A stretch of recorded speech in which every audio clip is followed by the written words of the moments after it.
Chapter 166. The War. Autumn, 1979. Friday, 7th of September, 1979. Bugger, Remus groaned, cradling his shoulder and biting his lip. Padfoot came bounding over, yapped, then transformed back into Sirius. What's up? Dislocated, Remus grinned, still clutching his arm. Have you got my wand? Yeah, hang on. All right, Moony. James and Peter came sauntering out of the thicket. That was great. Yeah, great. Remus accepted his wand from Sirius and pointed it at his sore arm.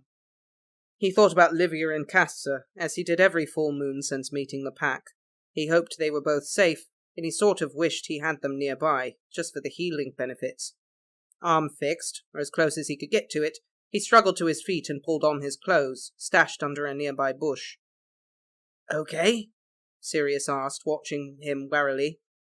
You look a bit shaky. Just hurts a bit, Remus said, having to stop himself from shrugging. Can I side along with you to get back? Of course. Oi, Prongs! Sirius nudged James with his elbow, grinning.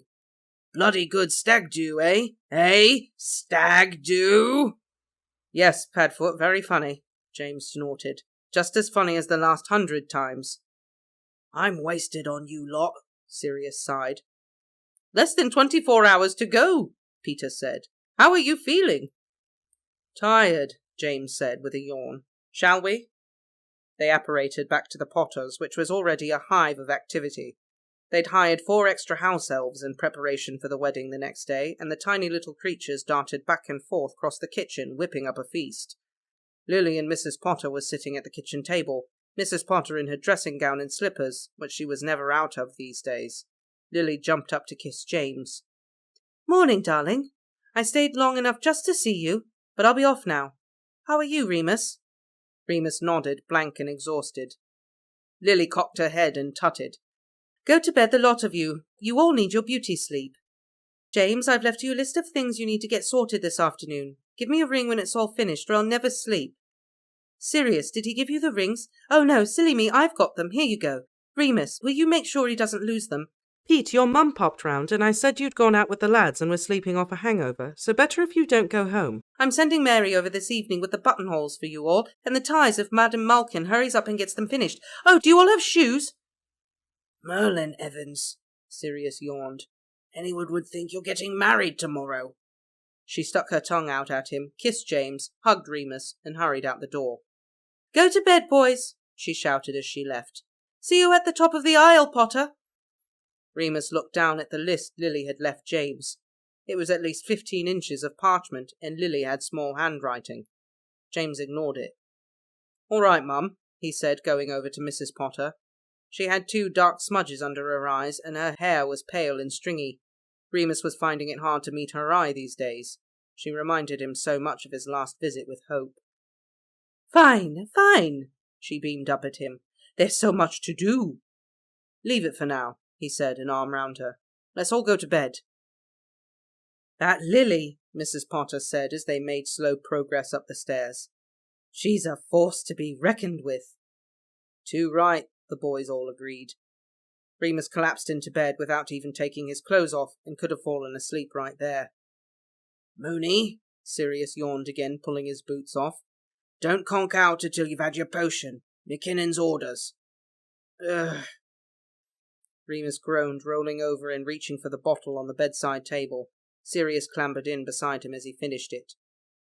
Whose idea was it to have a wedding right after a full moon? He complained, another yawn encroaching.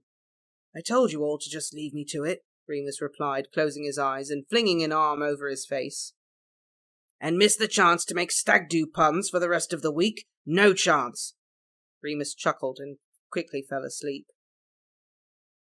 Having never attended a wedding in his life, Remus was very grateful to Lily for having left a list. It meant he always knew what to do. However, he quickly learnt that very little about weddings made sense at all.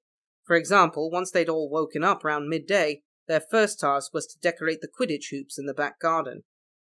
Why are we doing this? Remus asked, frowning up at the goals, as Peter arrived levitating a crate of white flowers. So they look nice, James replied, broom in hand. It's the only way Lily would get married under them. Remus stared at him. You're getting married under your old Quidditch hoops? I know, he grinned. Brilliant, isn't it? Moony, Sirius said quickly. You and Pete work on the growing charm down there. Prongs and I will fly up and do the hoops. Once they were finished, the 3 goalposts looked like a bizarre, spindly rose bush had taken over. Next they just had to decorate the nearby trees with the same flowers, and summon all of the chairs from the Potter's extensive attic, and get them all to line up properly in neat rows of 8. After that, Mrs. Potter asked Peter and Sirius to help her with all the crockery for the reception, and give James and Sirius instructions to sort out the ballroom. Ballroom? Remus looked at James confused. He'd been visiting the Potters for years now, and felt that he knew the house pretty well. But he'd never seen a ballroom. Yeah, we don't use it much, James replied casually. Keep it in storage. In storage? How on earth you stored an entire room, Remus didn't know. Yep, I just need to remember where the instructions are. They went into James's dad's study, and James located a map inside of one of the desk drawers. Remus got quite interested then. He would always be very fond of maps. This one was a blueprint for the Potter's mansion, which made it extra fascinating. There were all kinds of special little spells and enchantments labelled on it, but they had work to do, so he couldn't get a good look. The ballroom was hidden behind the living room couch. James and Remus both had to concentrate very hard and murmur some ancient incantations to get the doors to appear.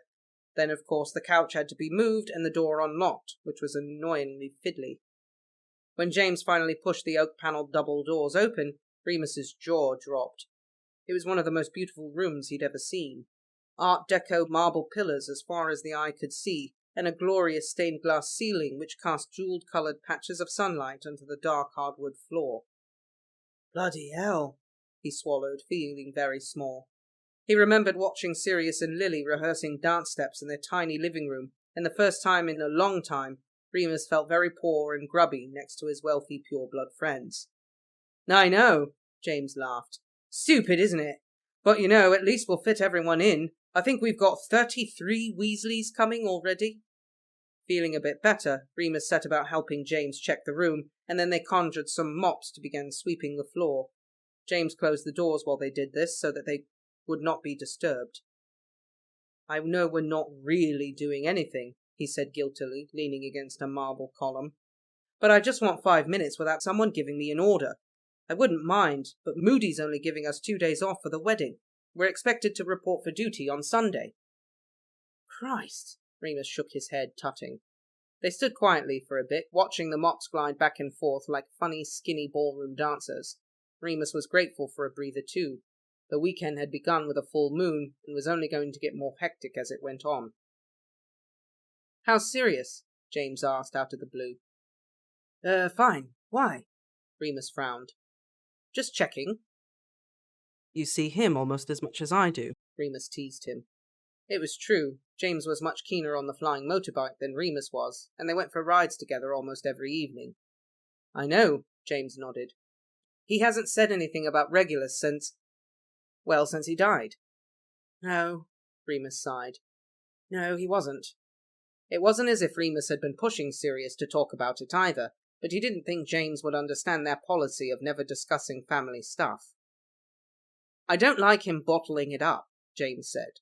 I know he had a complicated relationship with Reg, but it can't be normal to just pretend like he never existed. Who's to say what's normal? Remus countered. Everyone grieves differently. So is he grieving? James was giving Remus a very intense look, and it made him uncomfortable. He didn't like other people asking him about Sirius's personal stuff. That was between them. Yeah, of course, he lied. That seemed to work. Good, I've been worried about him. It's been a shit year all round, eh? Could say that, Remus snorted. It's about to get a lot better, though. Any pre-game nerves? Nah, James grinned, the worry leaving his face. Feel like I've already won the cup. Oh my God, Prongs, you soppy git. That's what you get for going out with girls.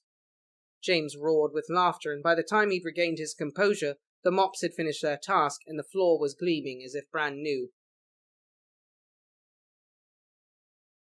Saturday, 8th of September, 1979. The first wedding Remus had ever attended was the most beautiful and the happiest, and there was no way you could convince him otherwise. Everything went off without a hitch. Well, he did have to talk an overexcited Sirius out of transforming into Padfoot to deliver the rings. Luckily, it was only a fleeting mania, and it was smiles all round. James's parents looked as though they would burst with pride, both appearing healthier than Remus had seen them in ages, decked out in red and gold dress robes, Gryffindor colours. Marlene and Mary made beautiful bridesmaids in simple pale mauve dresses with circlets of gypsophilia in their hair, and of course Lily herself was a vision in white lace. It seemed to Remus that the day flew by in a pastel-hued blur. He was always supposed to be somewhere, or doing something. There was barely a moment to relax and take stock.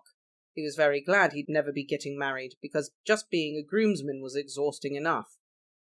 Once the ceremony was over and they had to start mingling, Remus found himself feeling very shy. He hadn't been around so many witches and wizards since Hogwarts.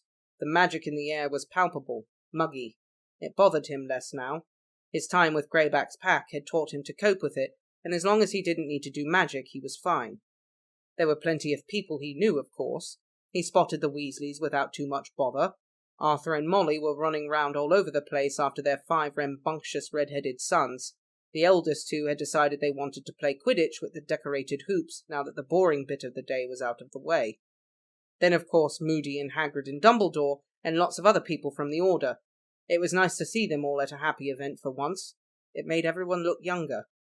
Frank and Alice were just back from their honeymoon, which Alice confided to Remus had actually involved quite a lot of work. They'd gone to Slovenia on a knowledge transfer mission with the local Auras. And of course Ferox was there. He came over to shake Remus's hand manfully. "Looking very smart, Lupin," he nodded, and Remus felt himself blush from head to toe, though he knew Sirius looked a million times better in exactly the same robes. "And Miss McDonald?" Ferox kissed her hand, which made her blush too. "Very beautiful indeed. Will it be wedding bells for you two next?" Remus blinked. He hadn't come out to very many people, fair enough, but he sort of thought that most people had cottoned on by now. Mary laughed. "As if Remus would marry me. I'd drive him up the wall." "Ah, well," Ferox clapped him on the shoulder. "You're still young. Lots of wild oats to sow." "I live with Sirius," Remus said, raising his eyebrows a little bit to see if his old teacher took the hint, but apparently not. Why were grown-ups always so dense? "Freewheeling bachelors, eh?" Ferox laughed gruffly. Mary looked as though she were about to say something, but Remus caught her eye and gave the tiniest shake of his head. Not worth it. "That's right," he nodded enthusiastically to Ferox. After dinner, the best part of the day in Remus's opinion, James and Lily cut the cake.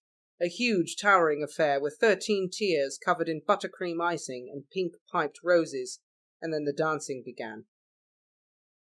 Lily did Sirius proud. Remus could hear him counting under his breath as he watched them. 1, 2, 3, 1, 2, 3. Straighten that back, Evans. Good girl. The waltz over and done with, someone cast an amplifying charm on the Potter's old turntable, and a Bad Company song began playing, which got all the young people up and dancing, including Sirius, who Remus was grateful to hand over to Andromeda. Remus Lupin did not dance. He was happy enough to sit by with a glass of champagne just watching, as usual.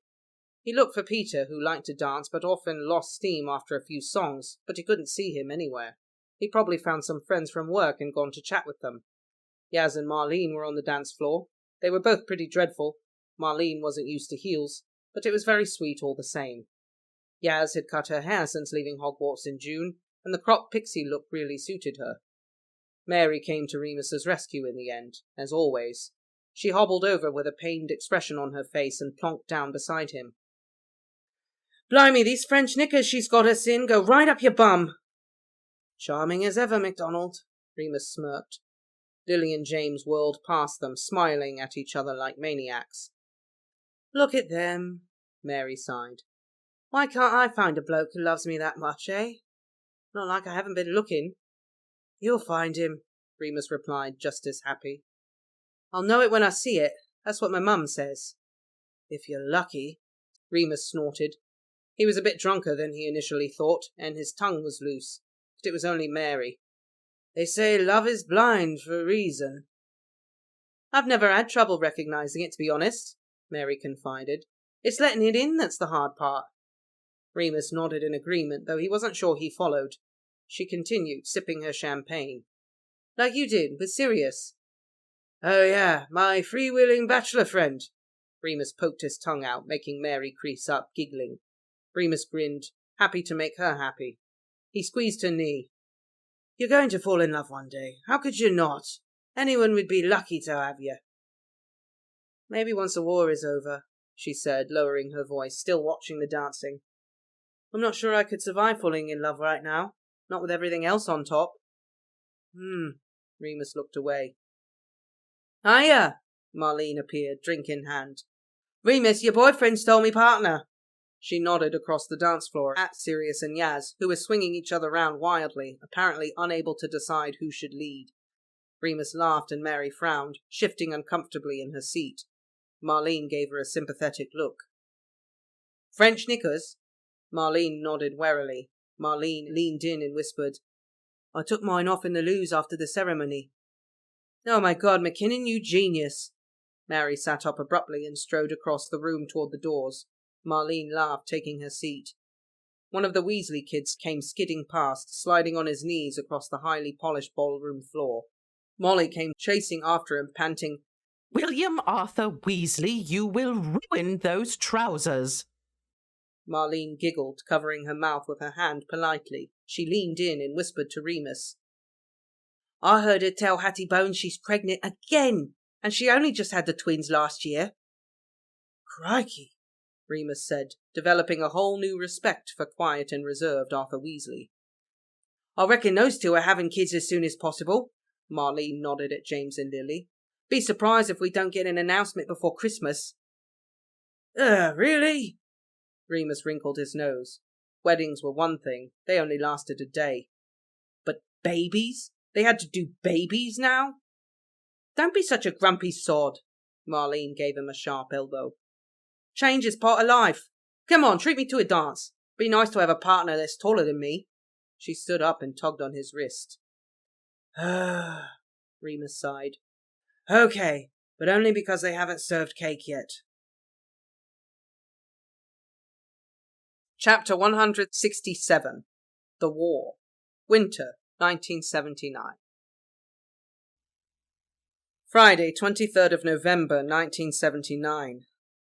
After all the excitement of autumn, the beginning of winter felt remarkably unremarkable.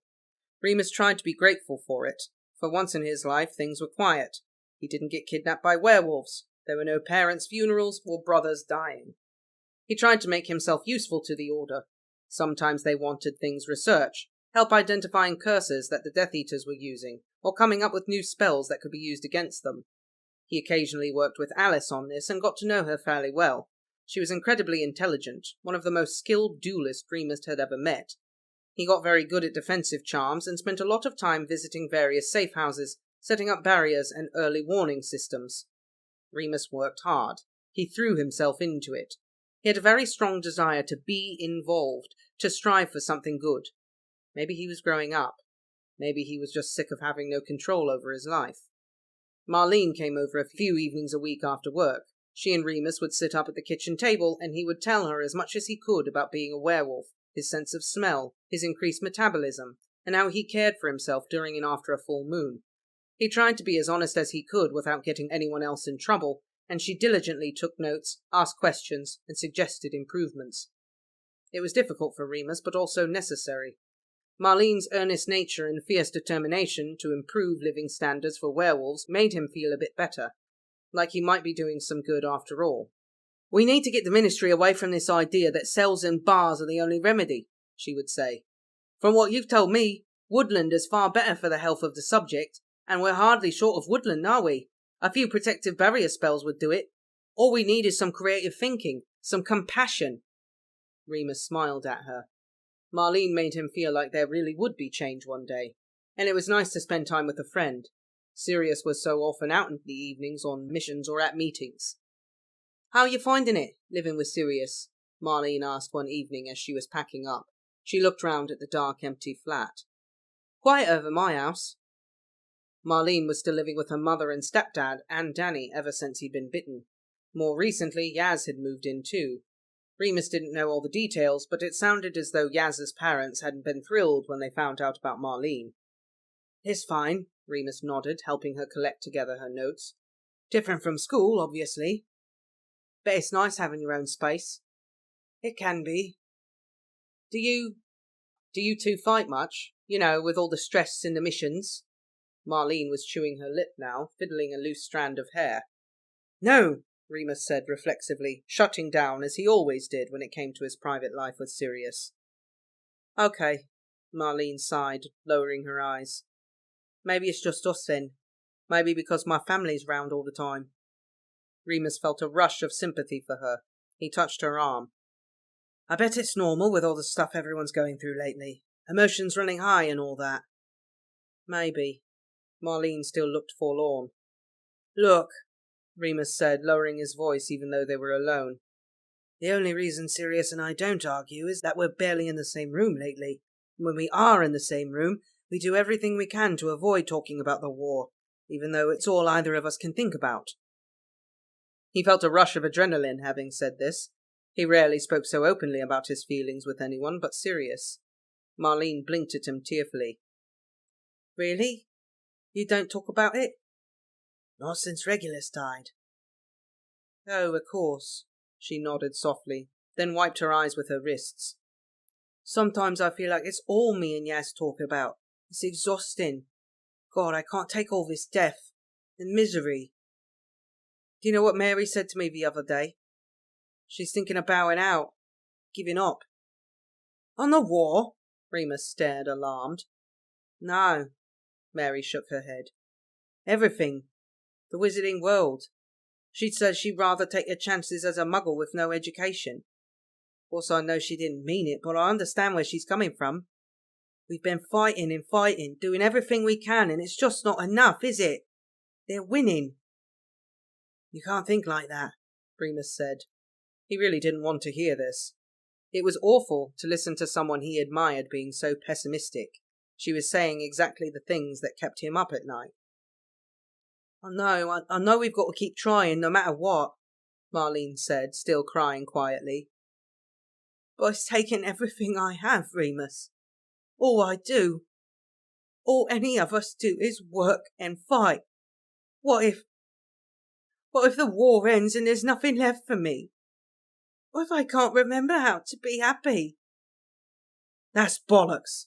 Remus shook his head vehemently. "Of course you know how to be happy." He went over to give her a hug. Marlene was almost as tall as he was, and her fair hair tickled his cheek. "I'm being silly," she sniffed over his shoulder. "Just overtired. The nights are drawing in. Makes us all gloomy." "I don't think you're being silly," Remus said as they pulled apart. "And you know you have so many friends to talk to when you feel gloomy." "I know." She smiled, cheeks blotchy. "Thanks, Remus." "Cup of tea?" "No, I ought to get home. Yaz is stuck listening to stories of Danny's glory days with the cannons otherwise." Go and rescue her then," Remus grinned. He wanted to ask how Danny was, but he didn't dare. They hadn't spoken properly in a year, another thing that would have to wait until the end of the war. Marlene said goodbye and left through the fireplace in a blaze of green flames. Remus tidied up a bit and then went to wash the ink off his hands. It had got under his fingernails and turned them black, which made him think of Livia again. He'd become extremely enthusiastic about hygiene ever since he got back from the werewolves. He looked out the living room window, which was fogged up with early winter chill. Street lamps were flickering on, glowing yellow in the blue twilight, except the one outside their window, which was faulty and stayed pinkish red all night. With Marlene gone, Remus was gripped with a terrible aching loneliness. He fetched his scarf and jacket and headed out the door. The garage door was open as he approached from the dark alleyway, light pouring out onto the uneven cracked pavement. As he got closer, he could hear the radio playing softly, a Strangler's song. And it sounds like an empty house standing still. Sirius was singing along under his breath, like he was concentrating hard. When Remus was finally at the threshold, he found Sirius cross-legged on the floor in front of his bike, wand behind one ear, spanner in hand. The garage was conspicuously warm for winter, but Remus couldn't see where he'd cast the heat charm, perhaps on the floor itself. "Hello," he said. Hello, what are you doing here?" "Marlene left," Remus shrugged. "Thought I'd just pop down and see what you were up to." "Same old, just tinkering," Sirius said. "Oh, okay." "Sit down for a bit if you like. I'm nearly finished." Sirius gestured to a stool in the corner of the garage. "Only if I'm not in your way." "Don't be silly." Sirius flashed him a smile, and Remus sat. He watched Sirius working for a while, fascinated. Remus knew nothing about mechanics, muggle or magic, and it made him feel weirdly proud that Sirius was so clearly skilled. He liked that feeling. "How are you?" he asked, thinking of the conversation with Marlene. Fine." Sirius didn't look up, wand between his teeth now as he fiddled with the engine. "No, I mean really." Remus pushed. "Are you okay? Just in general? Don't feel like I've asked much lately." Sirius looked at him and set down his wand. "I'm fine, Remus," he said. "Don't worry." "But I love worrying." Remus poked his tongue out. Sirius grunted with laughter and returned to his work. "How are you?" he asked. "Good," Remus nodded before rethinking. "Well, you know, as good as it can be, as good as it's possible to be right now." Do you fancy a takeaway for dinner? I don't want to cook." "Yeah, okay," Remus agreed. There was a stack of boxes to his left. All of Sirius's things were packed into big mahogany trunks with scorch marks where he'd burnt the Black family crest off, but the boxes next to Remus were cardboard and held together with brown muggle tape. "What are these?" he asked, picking at the tape. Sirius looked up, wiping his hands on an old dishcloth. "Oh, those are the boxes from Gethin." "What?" Remus stood up to get a better look. Sirius bit his lip, nervous. "I know you said to get rid of the stuff your mum left you, but, well, you weren't in any state to talk about it after the funeral, and I couldn't bear the thought of you regretting it, so James and I went to collect them, and I've just had them all here." "I can't believe you," Remus said, stunned. Sirius climbed to his feet hurriedly. "Moony, I'm sorry. It wasn't meant to be a secret or anything, I swear. It's just that after your mum passed away, it was one disaster after another, so it sort of slipped my mind, and you can still get rid of them if you want to. I haven't looked—" "Sirius," Remus shook his head, smiling. "I mean, I can't believe you. You're amazing. Thank you." "Oh," Sirius smiled too, scratching behind his ear bashfully. "That's good, because you had such little time with her, I thought you'd want something to remember her by. Do you want to have a look now?" Remus thought about it, shook his head. "Not just yet. Maybe on a rainy day." He helped Sirius collect everything up, and they walked back to the flat, stopping at the pie shop on the way. Sirius liked chicken and mushroom. Remus preferred steak and onion. He carried the paper bag to be gallant. Seriously, he said as they climbed the stairs to the flat. "Thank you so much for the boxes. I'd have forgotten all about them." "It's okay," Sirius shrugged. "I know if I had anything of Reg's—" He stopped abruptly. Remus didn't know what to say, so he kept quiet as Sirius unlocked the door and entered the flat, switching the lights on and complaining. "Bloody hell, Moony, it's freezing in here." "Sorry." He tended to run hot even in winter, and didn't turn the heating on if he was the only one in the flat. He felt very stupid now, remembering that Marlene had kept her gloves on the whole time she'd been there, and it hadn't even occurred to him to ask why. Sirius lit a fire, and Remus went to get plates for their dinner. They sat on the couch, leaning shoulder to shoulder and listening to the new album by the Police, which Andromeda had sent for Sirius's birthday.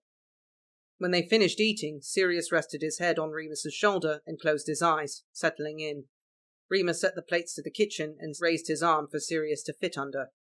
Warm, well-fed and relaxed, he could have fallen asleep just like that. "How's Miles?" Sirius murmured after a while. "Yeah, fine.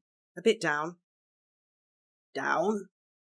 "She's just having a hard time with the war." Remus felt butterflies in his stomach, but continued bravely. "I think we all are, aren't we?" Sirius was quiet for a bit, and Remus couldn't see his face, only the top of his head, but he knew what he was thinking. Finally he whispered, "Yeah, we are." Friday, 21st of December, 1979. It wasn't exactly a breakthrough. They still didn't talk about the war any more than they really needed to, but it felt good all the same.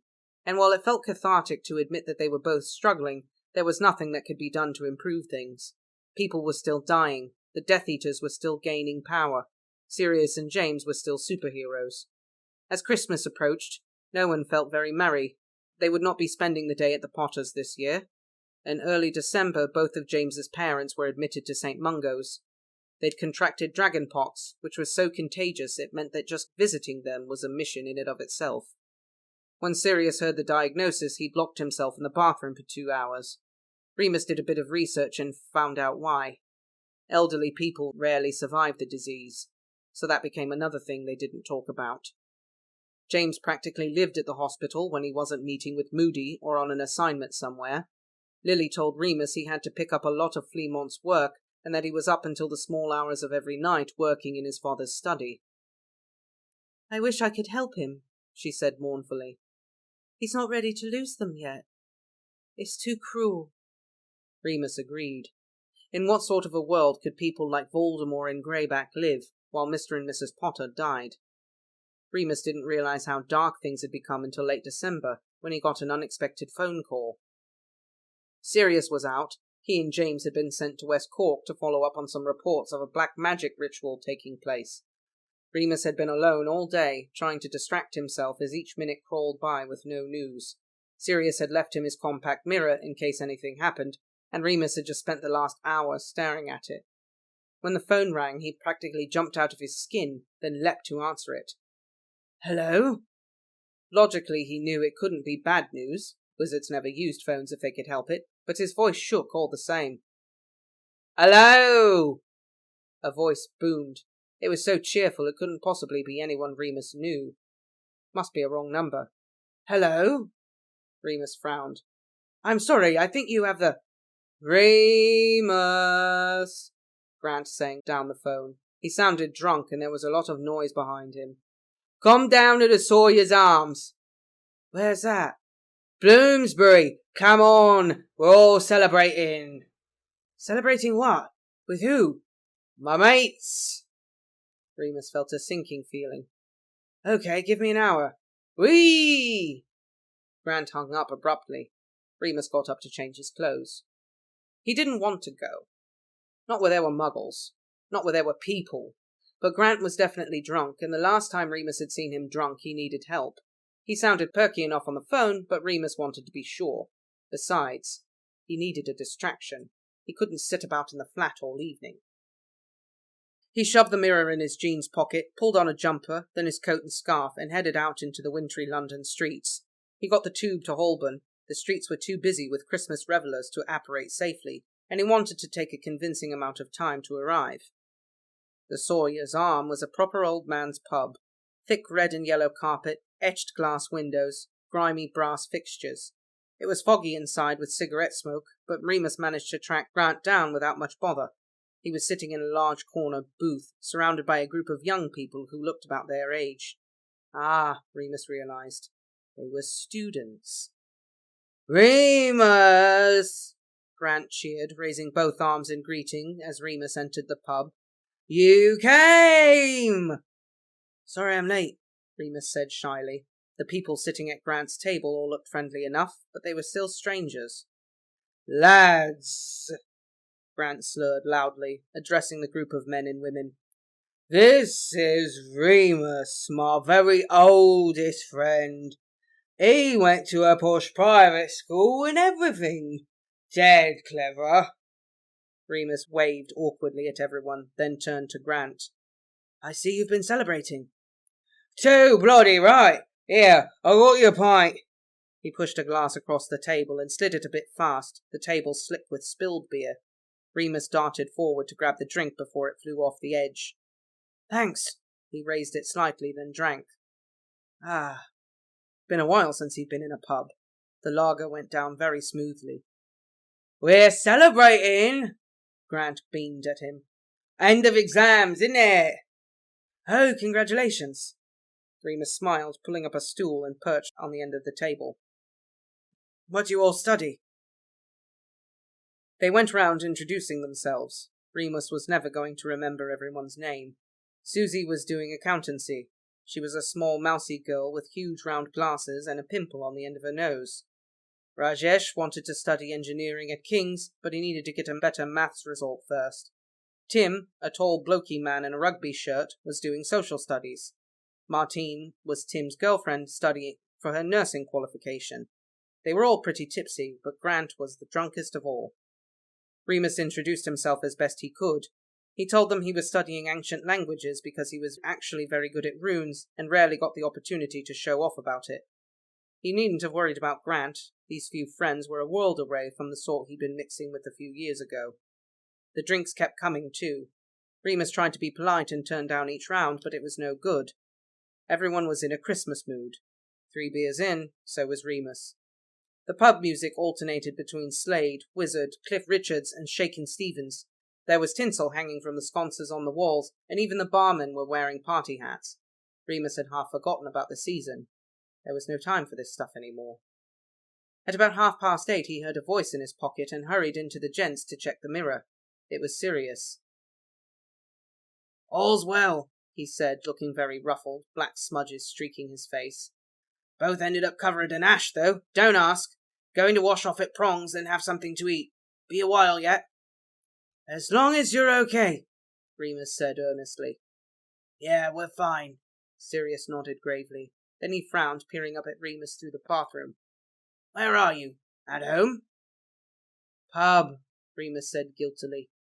"With Mary?" "No, with Grant. He's celebrating end of exams." "Oh, celebrating." Sirius's face turned stony. "I got invited out, that's all," Remus said. "I was going mad in the flat by myself." "Okay, Moony." Sirius gave him an odd look. "Have fun." "I can come to Prongs if you want," Remus started, but Sirius's face had gone. Remus left the loos and ordered a round for everyone. He didn't have any money, so he cast a glamour on a scrap of paper he found in his pocket, and the barman thought it was a £20 note. He even gave Remus change. If Sirius was allowed to stay at James's and have a nice dinner and take his sweet time getting home, then Remus didn't see why he shouldn't be allowed to go get steaming drunk in the pub with a bunch of muggles. They stayed for a few hours talking about TV and music and clothes and films and other gloriously mundane muggle things. Eventually, one by one, the others said their goodbyes and left. Susie was the last to get up. She whispered to Remus, "You make sure he gets home okay?" nodding at Grant, who'd fallen under the table looking for his bus pass and was now sitting on the floor giggling to himself. "Yeah, no worries." Remus nodded, feeling a bit giggly himself. "Merry Christmas, Remus. It was lovely to meet you," she smiled, pulling on her coat. "Yeah, you too." Once she'd left, Remus knocked back the dregs of his pint and decided that would be it. "Aye." He gave a gentle kick under the table. "Come on, you. Time to go." "Nah, let's stay out." "How many have you had?" Remus asked, hands on his hips. He was feeling pretty tipsy, and Remus's tolerance was higher than most. "A few," Grant said, pulling himself up, shaking the whole table. Remus got a hand under his elbow to steady him and began to guide him toward the doors. "Where are you living these days?" "You know where," Grant hiccuped. "Brighton." "Brighton?" "Yeah, it's fine. Just sit me on the last train." "No," Remus said. "You get arrested or something. Come on, you can kip on my couch." "Aww," Grant grinned.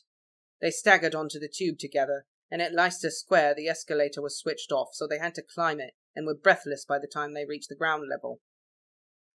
"I need a fag," Remus gasped, patting his pockets for his cigarette case.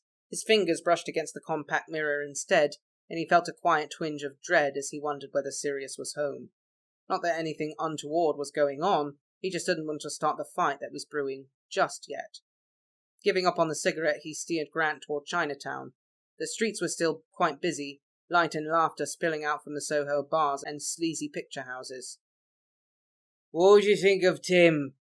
Grant slurred, leaning heavily against Remus. "Reckon I'm in with a chance." "I thought he was seeing Martine." "He's, very tall." "He's strong." Grant said decisively. Like me a strong bloke. So I know you and me never work out. Aye, Remus took umbrage. I'm stronger than I look. Grant scoffed at him, laughing, and Remus was drunk enough to take on this challenge to his manhood. He didn't go in for displays of masculine bravado, but maybe the beer was having some influence. Acting quickly and barely thinking, he bent and grabbed Grant round the legs, lifting him up and hauling him over his shoulder. Grant was yelping and spluttering with laughter as Remus jogged with him a good few yards. "Put me down!" he shrieked. "You prove your point, you're very strong." "That's all I needed to hear," Remus smirked, stopping to set Grant down very carefully. Still unsteady on his feet, Grant grasped Remus's shoulder for support, choking laughter and grinning madly. "Oh, what's this, then?" A nasty, sneering voice came from behind them. Grant stiffened and his back straightened. He stared forward and lowered his head, making to ignore the danger brewing, but Remus was a bit pissed and couldn't help looking back. 3 men were approaching. Their faces were cast in shadow by the unreliable streetlights and tall buildings, but their body language could not be misread. They rounded shoulders, the balled-up fists, and wide gait. Masculine bravado. "Ignore 'em," Grant breathed, his lips barely moving. "Come on, quick." But Remus had never been very good at running away from a threat. "Can I help you?" The men sniggered meanly, still advancing. One spoke to another, as if Grant and Remus were deaf, or just not worth addressing at all. "Looks like a couple of fancy boys to me. Couple of dirty queers looking for trouble." "If they're looking for trouble," another said, "I know where they can get it." He slammed his fist into his open hand, as if to demonstrate. "Remus," Grant hissed, tugging on his coat. "Come on." Remus ignored him. He faced the 3 men and raised his chin. Using his very politest private school voice, he said, "Move along, gentlemen, before I do something you'll regret." The men crowed with laughter and did not move. Remus was glad. His lips curled. He shifted position, legs apart, and stared them down. With a slight turn of his wrist, they froze to the spot. It took them a second to realize what had happened. Their gormless faces now visible in the red light of a neon sex sign flashing in the shop window next to them. They stared at each other, tried to move their legs, but they were fixed in place, as if they'd stepped into quick-setting concrete. "What the fuck?" one of them grunted angrily. "Don't be scared, boys," Remus grinned, rather enjoying himself. "I don't bite. Often." "I'm gonna fucking batter you, you poof," one of the men yelled. "I'm gonna beat the piss out of you." This gave Remus an excellent idea. He snapped his fingers quickly and watched the men's faces. One by one, a look of horror crossed each of them, and Remus caught the scent moments before their jeans began to visibly darken. "Poor loves," Remus chuckled. Even Grant stopped tugging his sleeve then and stared in disbelief. "Have you pissed yourselves?" The 3 humiliated men started shouting insults then, each one worse than the last, but it didn't matter. Remus and Grant were both practically hysterical. "Come on," Remus said, slinging an arm round Grant's shoulder. "Let's go." He did not release them until they were 2 streets away, locked inside the flat. It was hugely risky doing magic on a busy street in central London in front of muggles, but Remus couldn't work himself up to feel guilty about it. He was jubilant. It didn't seem like Grant understood what had happened. He was pretty drunk and mostly just relieved to be safe, so Remus thought he got away with it. Back in the flat, he cracked out the whiskey to toast to his own success. This was met with roaring approval from Grant. Sirius wasn't back yet, and Remus decided not to care about that either. Most likely he decided to stay at the Potters for the night. Remus dug out some blankets and pillows to make up a bed on the couch for Grant, and then they settled in for another few hours of drinking and smoking and laughing. Time began to warp, stretching and contracting the more intoxicated Remus grew. It must have been 2 in the morning when they hit the bottom of the bottle. Remus ran his finger round the bottom of his glass tumbler, then sucked it. "Ugh," Grant whined from the sofa. "Gotta give up the booze. New Year's resolution." "Ha," Remus barked, slouching down in his armchair, rolling a cigarette. "Remus," Grant asked dopily, his head lolling over the arm of the couch, blonde curls tumbling back from his upside-down face. Yeah? Remus slurred in response. Can I ask you something? Yeah. Have you got a plan? A plan? Remus frowned, confused and blurry. For what you're gonna do with your life, you know? Oh! Remus scratched his head, arm slow and heavy. I dunno. You? Dunno, Grant sighed. Been thinking. Maybe I just want to find a girl or something. Get married. Get married? Remus choked. Christ, you're pissed. Might not be awful, Grant defended himself. Don't mind spending time with girls. They can be fun. Yeah, but, you know, if you got married, you'd be expected to... Remus gestured delicately. Grant snorted. She might not want to do it much. Anyway, might not hate it. Never given it a try, have I? Remus put his fag between his teeth thoughtfully. I did. Once. Oh, yeah? Grant sat up, interested. And? It's okay, he shrugged, lighting up. Not much to say about it, really. Mostly just embarrassing. We're still friends and stuff, though. Can't be that bad, then. Grant sighed, leaning back once more. He looked sad, and Remus wished he knew how to cheer him up. Grant reached his hand toward Remus, who sighed and handed him the newly lit cigarette. He began to roll another. Grant sighed, rolling his head back and blowing plumes of smoke at the ceiling. They always just let me down, that's all. Men. Not always, Remus said, not liking the melancholy turn things were taking. No, Grant replied wistfully, glancing up, meeting Remus's eye. No, suppose you never did. Remus felt a flutter of warm pleasure at that, though maybe it was because he was just so drunk. Grant was still staring at him intensely and smiling a bit now. Something passed between them, a very small something, but something. The door opened and Sirius entered, bringing the winter chill in with him. He stopped in his tracks when he saw Grant, who scrambled to sit upright. Hello, Sirius said, eyes darting back and forth cautiously. Remus never had guests over, let alone muggles. Aye, mate! Grant stood up quickly, extending a hand across the coffee table, the empty whiskey bottle on top. Sirius shook it politely. Grant's been celebrating the end of his exams, Remus explained, feeling guilty but not sure why. Oh, congratulations, Sirius nodded, his expression guarded. Cheers, Grant grinned. Have a drink. Oh, bugger, we've had it all. It's fine. Sirius folded his arms across his chest and raised an eyebrow, putting on his bored aristocrat routine. I'm going to bed. He didn't give Remus so much as a second glance, just walked through the living room, down the hall to the bedroom. Have I got you in trouble? Grant whispered. Remus shook his head. He's tired. I better... Oh, yeah, course. Listen, I'm knackered anyway. Thanks again for letting me stay. Any time, Remus smiled, meaning it. Thanks for inviting me out.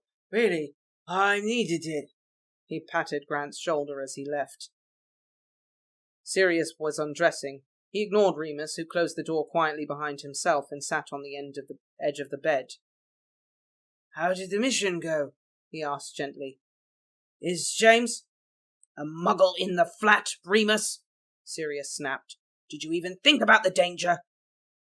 What danger? Remus frowned, confused. There's a war on. This place is supposed to be a safe house. It's supposed to be locked down tighter than Gringotts. Funny, Remus said flatly. I thought it was supposed to be our home. Sirius didn't respond, just glowered, trying to string on his pajama bottoms. Remus rubbed the back of his neck, sighing. Look, he lives in Brighton. I couldn't just have abandoned him at a train station. He was plastered. Remus tried to explain. So the solution was to get even more plastered, Sirius shot back. Sonoro quaesis, Remus said, casting a silencing charm on the bedroom, the first time they'd needed it since Hogwarts. If you want to fight, he said, stretching his arms out invitingly, let's go. I'm more than happy to oblige. I don't want to fight, I want to sleep, Sirius said. Okay, fine, Remus shrugged. He pulled off his jumper, t-shirt coming with it, and began changing for bed too. Sirius got in under the duvet and watched him, still scowling. He definitely did want to fight. Can't believe you just went out and got pissed. It's Christmas, Remus muttered. Sorry if I wanted a tiny bit of joy out of the season. You couldn't wait, could you? The second I left the house, you had to... You're always leaving. Am I supposed to sit around worrying myself sick all night?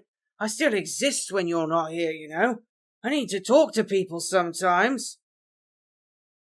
Ah, Sirius scoffed. You want someone to pour your heart out to all of a sudden? That's rich. Go fuck yourself, Remus yelled at the top of his voice. Go and fuck your muggle. That's obviously what he's here for, Sirius shot back. Remus reeled as if he'd been struck. He stared at Sirius and saw the hurt in his eyes.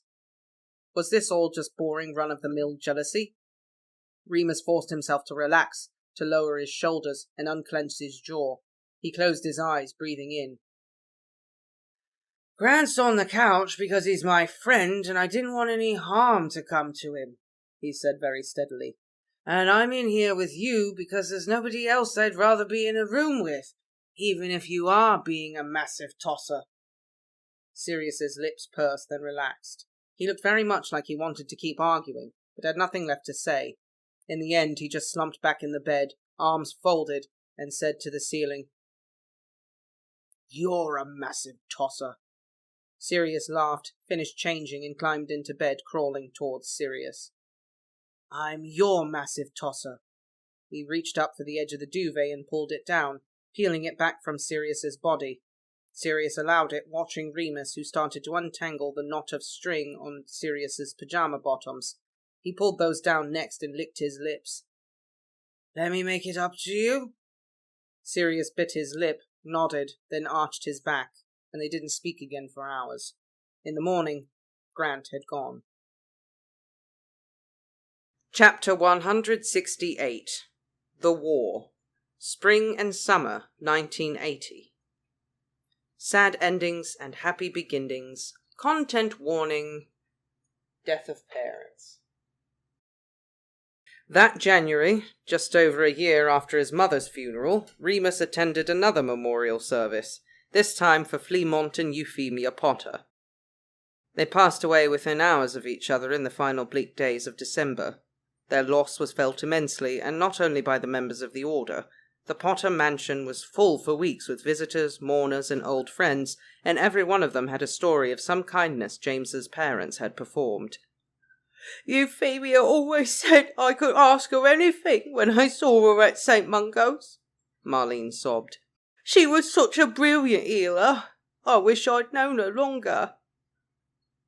They were so kind to us after we eloped, Andromeda said, holding Ted's hand and bouncing her daughter on her hip. Checked on us all the time, made sure we never struggled for anything. I just can't believe they're gone. If our home is even half as welcoming as theirs, I'll be proud, Arthur Weasley added, cleaning his glasses, which had grown misty. The very best of wizard kind, Dumbledore intoned in the speech he gave at the service. A beacon of understanding, tolerance, good humour and community. All those values we hold most dear. Sort of fitting to have them go at Christmas, one wizened old crone said at the wake. Always loved coming to the Potters' Boxing Day party. I'll miss Effie's mince pies, an old man added. I'll miss Monty's home brew, another cackled. A smatter of fond laughter, followed by tender silence as everyone recalled the Potters' limitless hospitality. Remus kept his own memories of the Potters to himself because he felt he had the least claim on them. Still, he would never forget that it was they who had taken him in when he'd found himself homeless at 17, and they who'd helped him locate his mother. In a way, it was different from the earlier deaths in the Order, because the Potters had died at an advanced age, and they hadn't been murdered, so there was more room for happy memories. It still didn't feel very fair. Time is meaningless when it comes to people you love, Remus reflected. 11 months had not been enough time with Hope, and 20 years had probably not been enough for James. Sirius, Peter and Remus silently made the decision to pull together for James. He'd been the source of the Marauders' strength ever since they were children, had selflessly defended or supported each of them at one time or another, and there was no question that they returned the favour now, in his darkest hour. They took up the task of greeting as many of the droppers-by as possible and keeping them away from James, who had quite enough to deal with. For a solid 2 weeks, the three of them spent their days accepting bunches of flowers and pots of home cooking, which was useful because Gully the house elf had become inconsolable and spent his time curled up under the aga, sobbing and drinking butterbeer. Lily handled everything financial or legal. Remus couldn't help but admire how quickly she took to wizard property law, while Alice and Molly helped her manage the house and pack up the things which needed to be packed up. It was grimly fitting that 1980 began with death. Years later, it would mark a turning point in the war for Remus, as if losing the Potters had shaken the very foundations of reality. After their funeral, less and less things began to make sense. Things he had once felt sure of became uncertain, and the already small circle of people he trusted and loved began to shrink further. For the rest of January, Sirius and Remus passed each other like ships in the night. One would be up late, the other awake with the dawn for some mission or the other. They were both determined to make up the slack for James, and it kept them busier than ever. One or both of them might sleep at the Potters one night, or else stay with someone else in the Order for safety's sake. Mourning Fleamont and Euphemia on top of all of that meant that the short hours they did spend together were filled with silence. Sirius had cried the day he found out. They both had, but the pain was more raw for Sirius. "It's not fair! It's not fair!" he repeated over and over, eyes wild and desperate. Remus carefully put his own grief aside in order to be the stronger one, and found that things were easier when he focused his attention on helping Sirius. It was very hard work, and for a while it seemed there would be nothing at all to feel happy about again.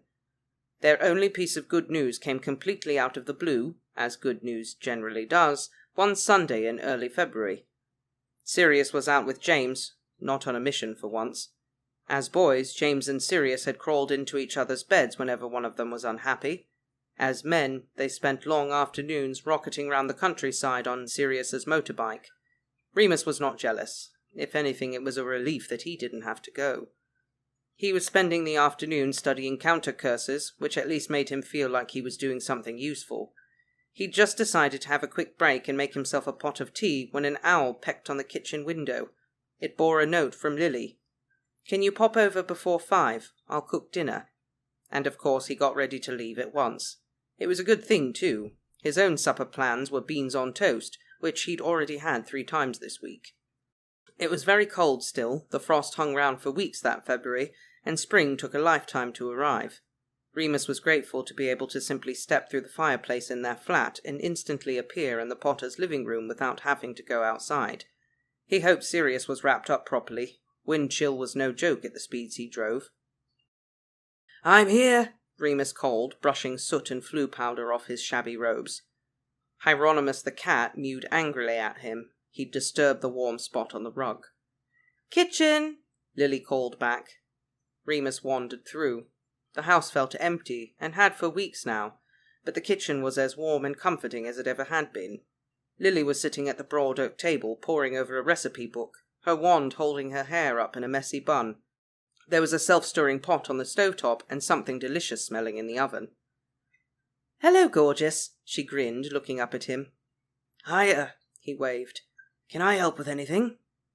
"Knives and forks would be great," she nodded at the dresser against the wall. "We'll eat in here. I think it's cozier." "Just the 2 of us?" he asked, going to pull out the cutlery. 5. She shook her head. "Peter's due in a minute, and the boy shouldn't be too much longer. Well, depending on Sirius." "Huh?" Remus frowned. The note hadn't mentioned Sirius. Lily was blushing. So I asked you here because I have something to tell you. Remus's hands began to shake and he dropped the butter knife he'd been holding. No news was ever good these days, and he developed a bit of a paranoia around announcements. It's good, Lily said quickly, seeing the look on his face. I promise. It's just that, we thought it might be best, James thought it might be best, if he told Sirius on his own, you know, 1-to-1, after what happened last time. Last time? Remus frowned. They couldn't be getting married again, surely. You're not splitting up? Remus, I said it's a good thing. Lily laughed lightly. Honestly, you always think the worst. She stood up, clearing her books from the table. Remus took a good look at her. She was a bit thicker round the hips. Not that he'd ever say anything to one of his oldest and best friends. And anyway, it suited her. She was still uncommonly pretty, in his opinion. But she smelled slightly differently, too. He blinked and shook his head, slamming the cutlery drawer so hard it rattled and Lily jumped. You're pregnant! She blushed harder and nodded, face stretched into the broadest smile Remus had seen on anyone in months. Lost for words, he hurried round the table to hug her. Amazing! He choked, suddenly very emotional. Brilliant! Oh my God, Lily! I know, she squealed. Due in July. You have no idea how hard it's been to stay quiet. Remus stepped back to give her room and wiped his eyes. Not because of Sirius? No, just that, she conceded. We wanted a proper mourning period. Euphemia and Fleamont knew, of course. It was heartbreaking to tell them, but I have to admit I am slightly concerned about how Sirius will take it. If he says anything other than congratulations, I'll box his ears, Remus said fiercely. Lily laughed. You'll have to get in queue behind me and James. Remus laughed, still wiping his eyes, and went to lay the table. No sooner had he set down the last plate than a rumbling roar could be heard in the distance, getting closer. Lily looked up at him and bit her lip. He just smiled at her. It'll be fine. Sirius had been parking his bike on the back patio. Remus often wondered what Euphemia might make of that, but of course she could never refuse her blue-eyed boy anything, and would have forgiven the muddy tyre tracks in her lawn with motherly indulgence. The patio doors rattled open and Sirius strode in, hair still windswept from flying, nose and cheeks pink from the cold. He was smiling so wide that Remus's heart skipped a beat, and he felt that old schoolboy crush resurface in him. Mrs. Prongs! Sirius went straight for Lily, arms wide, and enveloped her, kissing the top of her head. Bloody brilliant! Remus sighed with relief and went to shake hands with James, who'd come in behind Sirius, hair and scarf flying, wind-burned face glowing like a beacon of joy. A kid, was all Remus could think to say. You're having a fucking kid! James laughed, gripping his hand. Too bloody right, Moony! Sit down!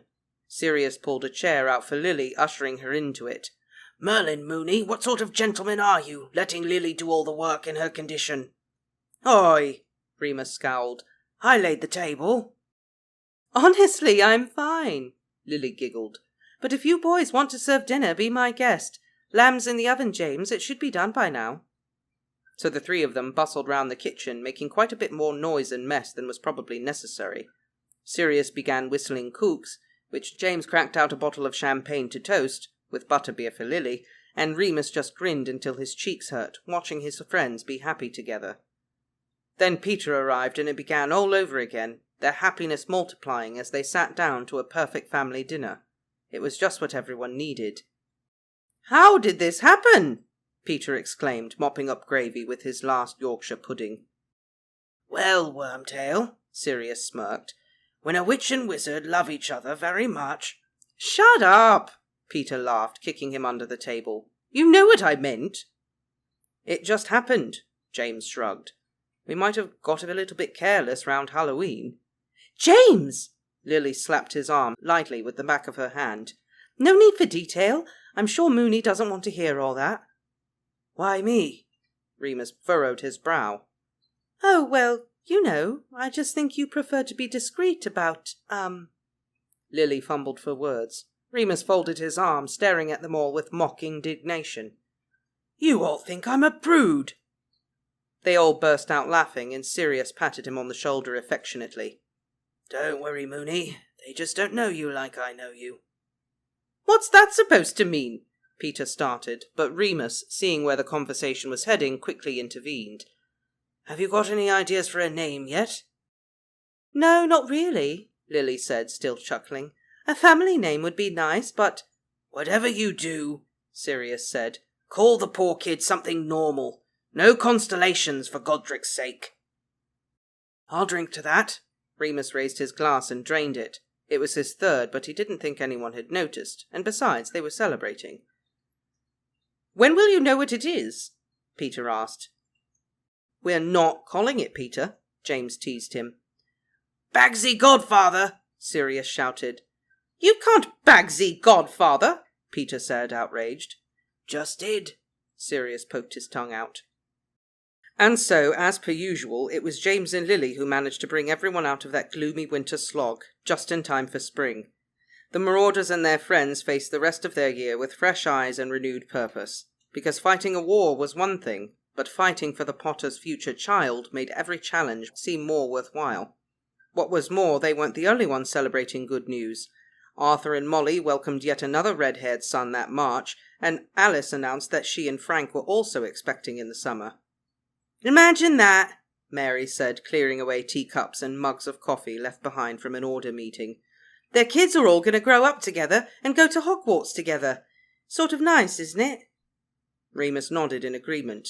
He would have given anything to be raised by one of these people, to have a childhood surrounded by magic and love and laughter. He'd never given much thought to children before. His own childhood had been such a disaster he didn't think he was fit to be a parent. But watching James and Lily do it, that actually sounded pretty nice.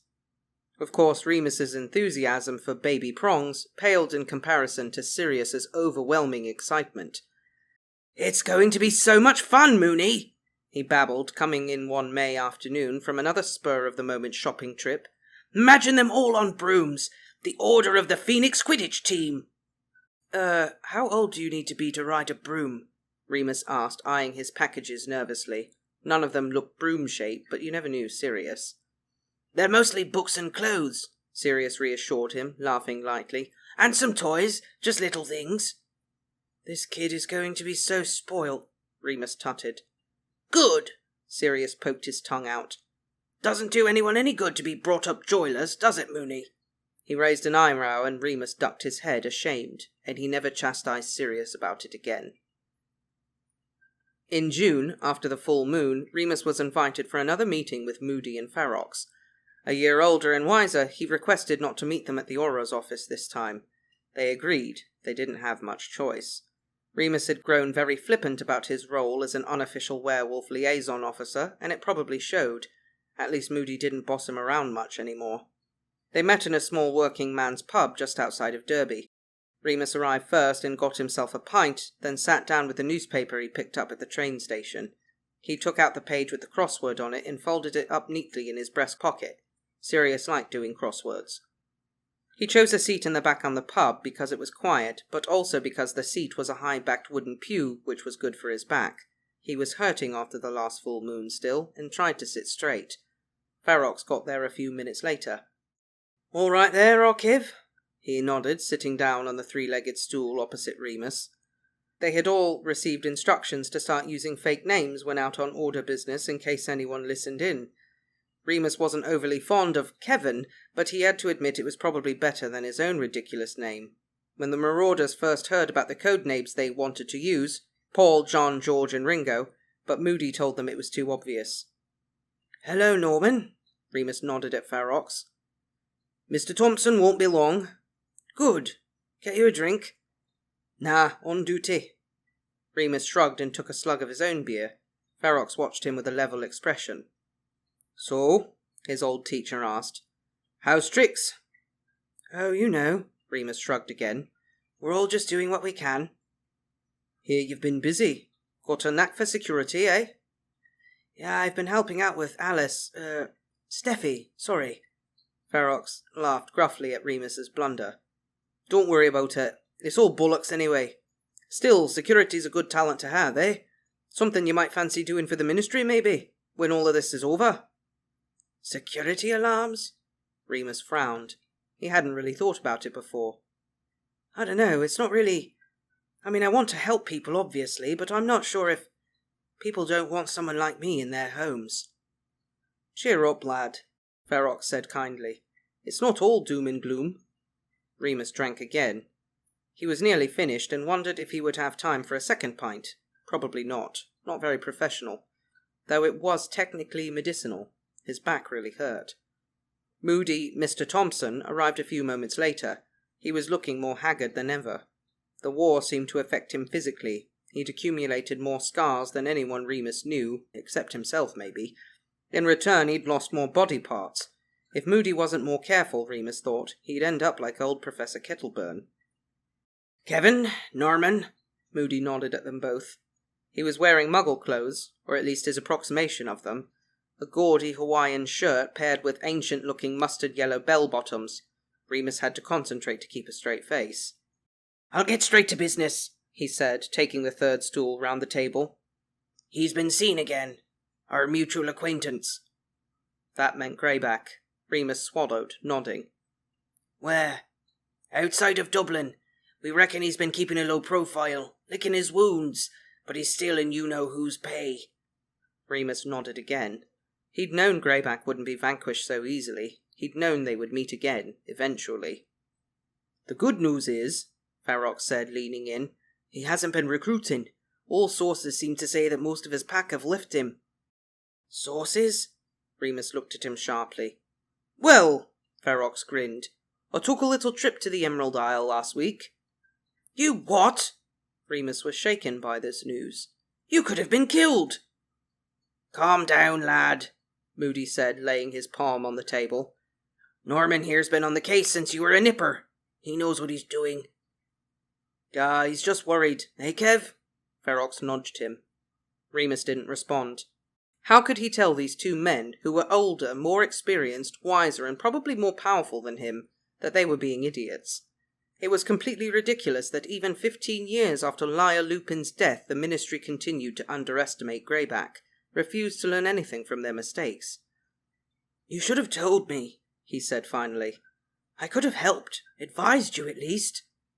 I didn't go alone, don't worry, Ferox smiled. I took young Daniel with me. No, bugger, I'd forgotten it. Danny?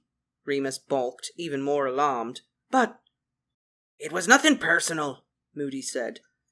You know more about them than anyone, but after last year you're just too close, too recognizable to the pack. We couldn't risk it.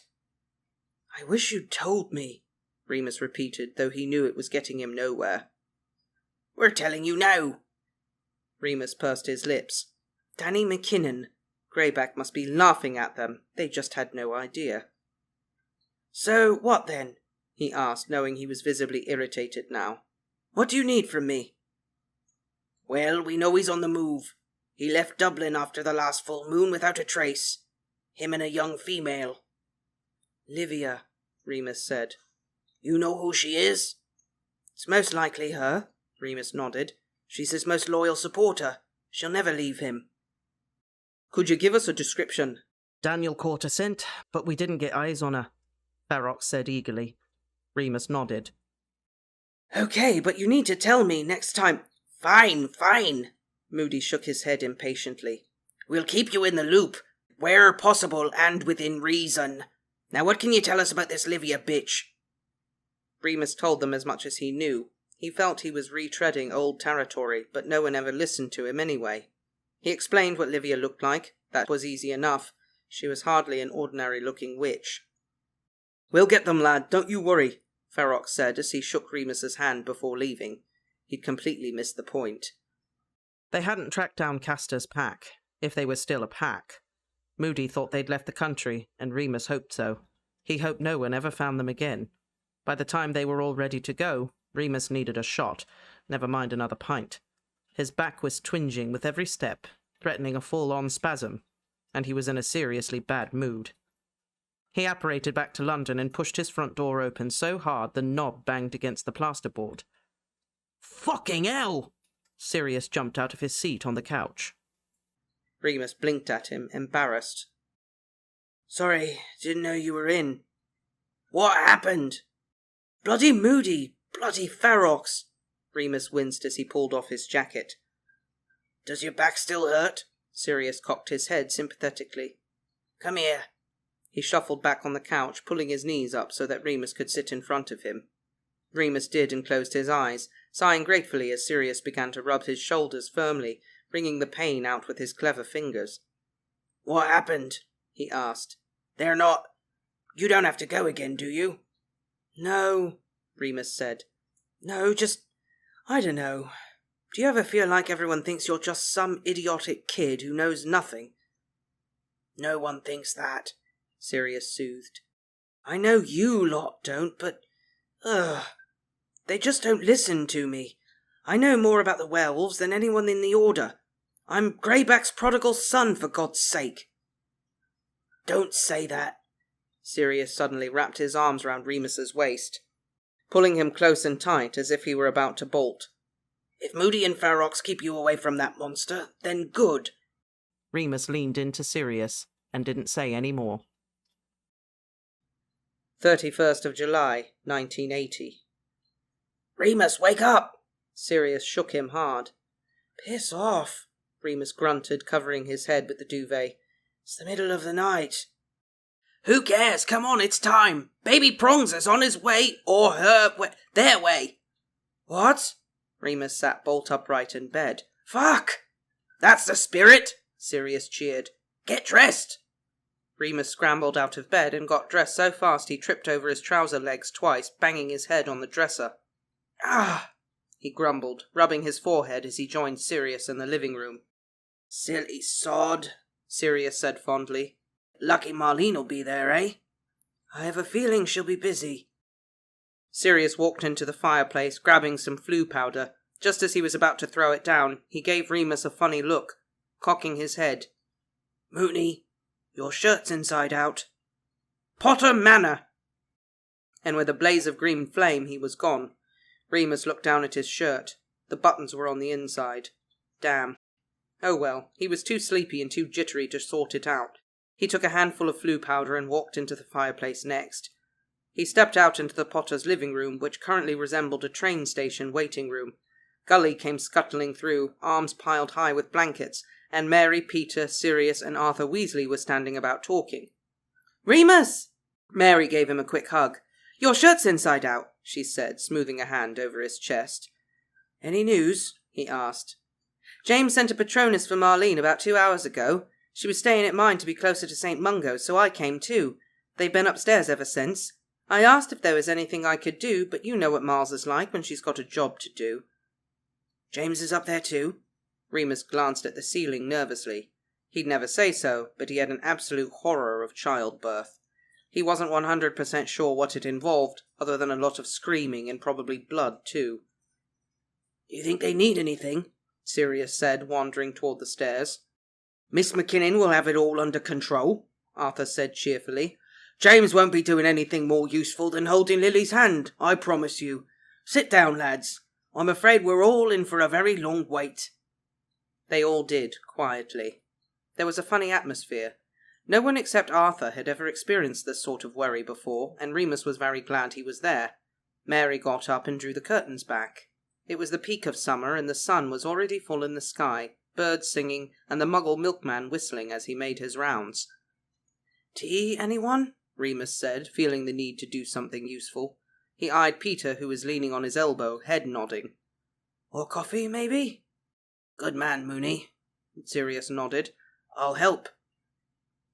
In the kitchen they found that Gully had already laid out the things for tea and set some water to boil in the big copper kettle on the hob, so Remus and Sirius only needed to bother with the coffee.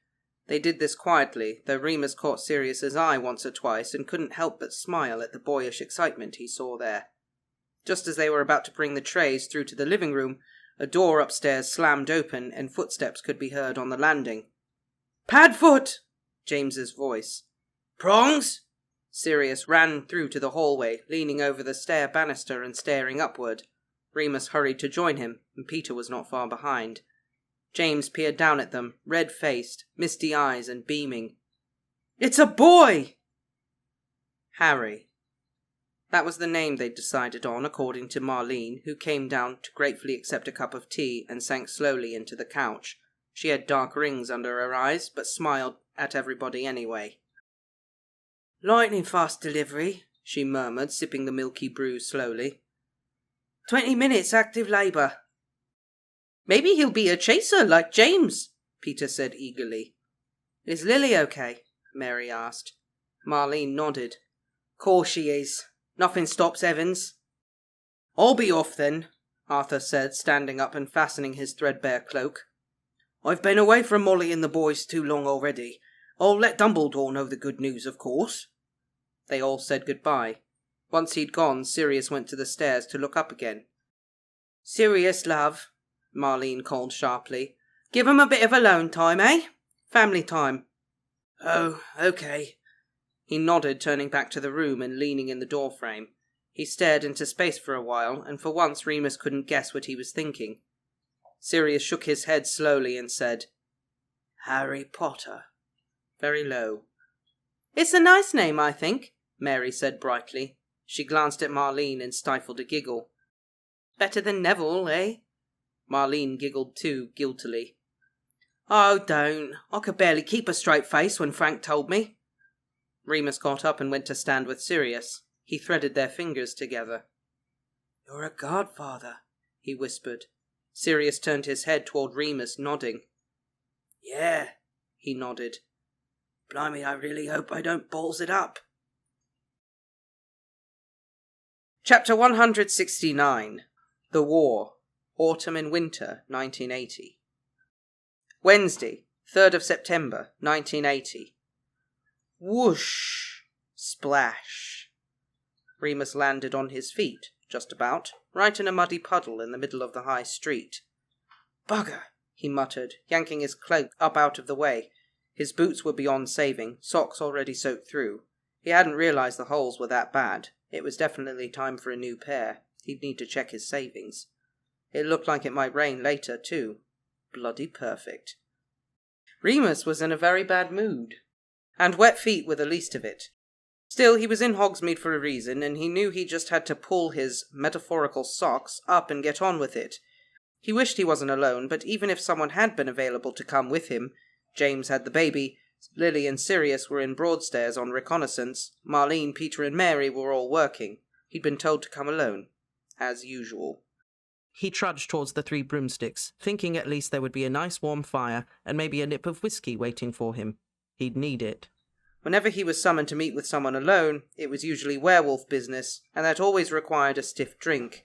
He hoped it was news of Greyback rather than Castor. It began to spit rain as he came within sight of the pub, and he jogged a bit to save the rest of his clothes from damp. It was a quiet afternoon in the little Scottish village. The students of Hogwarts would be in their lessons, the wizards who lived in town would be at their occupations, and very few people left the house these days, if they didn't have to. The pub was nice and empty. Remus felt a stab of nostalgia as he entered, remembering how only 2 short years ago he and his friends had all sat in one of those booths, bright-eyed and naive, looking forward to their futures. Who could have known that saving the world would be such a grey, monotonous slog? "Remus Lupin as I live and breathe," Rosmerta chirped from the bar, one hand on her round hip, bosom overflowing as usual. She glanced hopefully over his shoulder. "Black not joining ya?" Remus shook his head and went to take a seat near the hearth, so he could at least try to dry out his shoes. "Not today, Rosmerta," he said, trying to affect good cheer. "Could I get a glass of—" "2 glasses of butterbeer, please," a familiar voice intoned. Remus whipped round, finding himself face to face with Dumbledore. "Oh, hello, Professor," Remus said, embarrassed. "Remus," Dumbledore nodded politely. He never called him Mr. Lupin, not since Remus had asked him not to years ago. "Please be seated." He gestured grandly, like a vicar about to give a sermon. Remus sat. Dumbledore always made him feel 11 years old. "How have you been?" his old headmaster asked, kindly, gracefully taking the armchair opposite. He set down a heavy-looking leather briefcase on the rug between them. Remus eyed it warily, but answered, Well, thanks. You know. These are difficult times, Dumbledore said, and Remus didn't respond to that because he wasn't sure he was supposed to. Rosmerta bustled over with the butterbeers, settling them down on the round side table. When she'd left, Remus lifted his tankard and drank, just for a distraction. He could pretend it was alcohol. Maybe that would help steady him. He desperately wanted a cigarette, but for some reason that felt wrong in front of Dumbledore, so he just sipped the butterbeer, feeling the cloying, syrupy mixture rest on his tongue, slide down his throat. You must be wondering why I asked you here, Dumbledore said, watching him. Is it Greyback? Remus whispered. Dumbledore smiled. You needn't worry about eavesdroppers, Remus. We are quite safe to speak freely here. No, alas, there have not been any further reports of Greyback or the young lady he is travelling with. Oh, Remus blinked. Well then what? There is a more pressing matter, or at least it will be, if I am correct. Right. Remus shifted uncomfortably. He was not usually the go-to agent when it came to pressing matters. Dumbledore seemed to read his mind. I am in need of someone with a keen eye for detail and a good deal of patience. He leaned forward and opened the briefcase a crack. Remus peered inside. Books? He said, surprised. There must be 100 of them inside. Some sort of extension charm, perhaps. Indeed, Dumbledore smiled, closing the briefcase again. So, you need some research done? I do indeed. Tell me, Remus, how much do you know about prophecy? Well, I never took divination. He scratched his head. He was intrigued now. But obviously it comes up a bit in runes. I've read a bit. You will need to read a lot more, Dumbledore said gravely, and I must impress upon you both the importance of this task and the sensitivity. Anything you learn must be kept entirely confidential. Do you understand? Of course. Remus nodded, slightly alarmed. But what do you want me to look for? For now we are simply seeking a fuller understanding of the nature of prophecy. Many of these books contain secret transcripts, some of which may need translating, of known prophetic and oracular statements. I should like to know if there are any which appear to relate to Voldemort, or this particular moment in history. So, you think someone might have already made a prophecy? About how the war ends? They may have, the professor replied shortly. But we cannot afford to make any rash decisions. While there is still time, I would like to know as much as we can. Dumbledore switched between I and we regularly when he spoke about the war, Remus noticed. Still, he pretty much understood. Okay, he said. How shall I let you know if I find anything?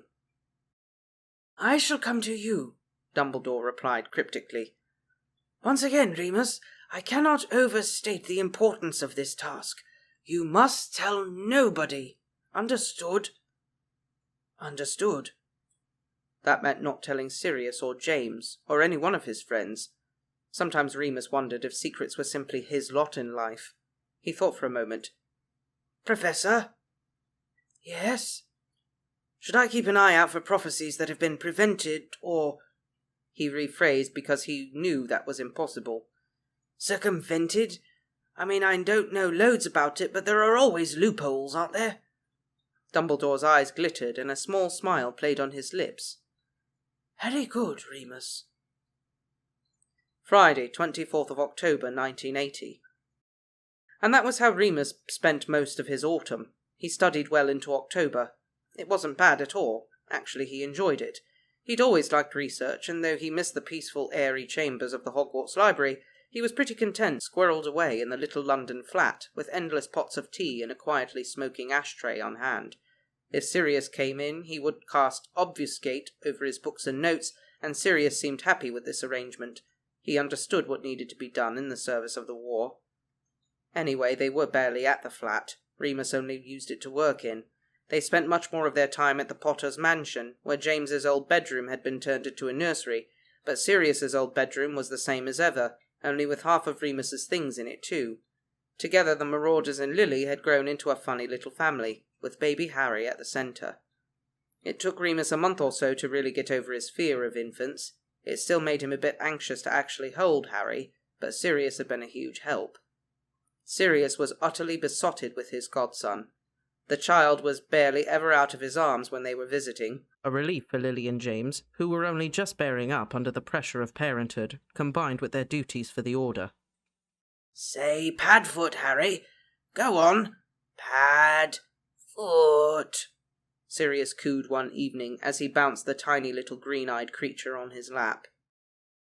They don't talk until they're at least one, Remus smirked, sitting gingerly on the arm of the couch. I looked it up. Normal kids don't. Sirius tossed his black hair back, gently holding Harry's chubby little wrists. But Harry Potter is no ordinary baby. He's clearly very advanced for his age.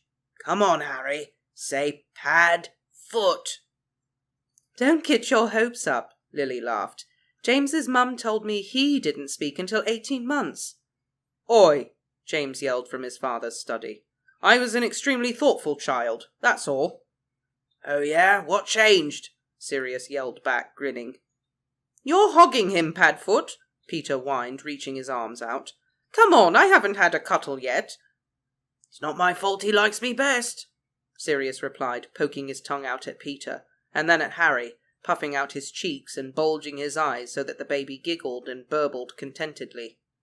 I'll give you a cuddle, Pete, Remus teased. Lily, tell him, Peter tutted, folding his arms crossly. Honestly, I've got one son and that's plenty, Lily laughed, getting up.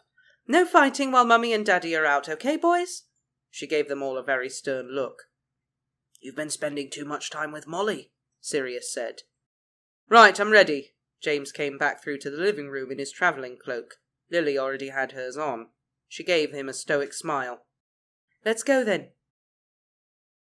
A cold silence entered the room, and Remus looked at the floor, because he couldn't bring himself to look at any of his friends, and especially not the baby. Lily broke it. Oh, stop being so melodramatic, you lot. It's a standard mission. We've done 100 of these. She went over to Sirius and bent to kiss Harry's head, already sprouting a thatch of fine black hair. Bye-bye, Harry. Mummy and Daddy love you so much. We'll see you soon. James didn't say goodbye. He had a wooden, muted expression that Remus had been seeing more and more since his parents' funeral. Are you sure you can't tell us where...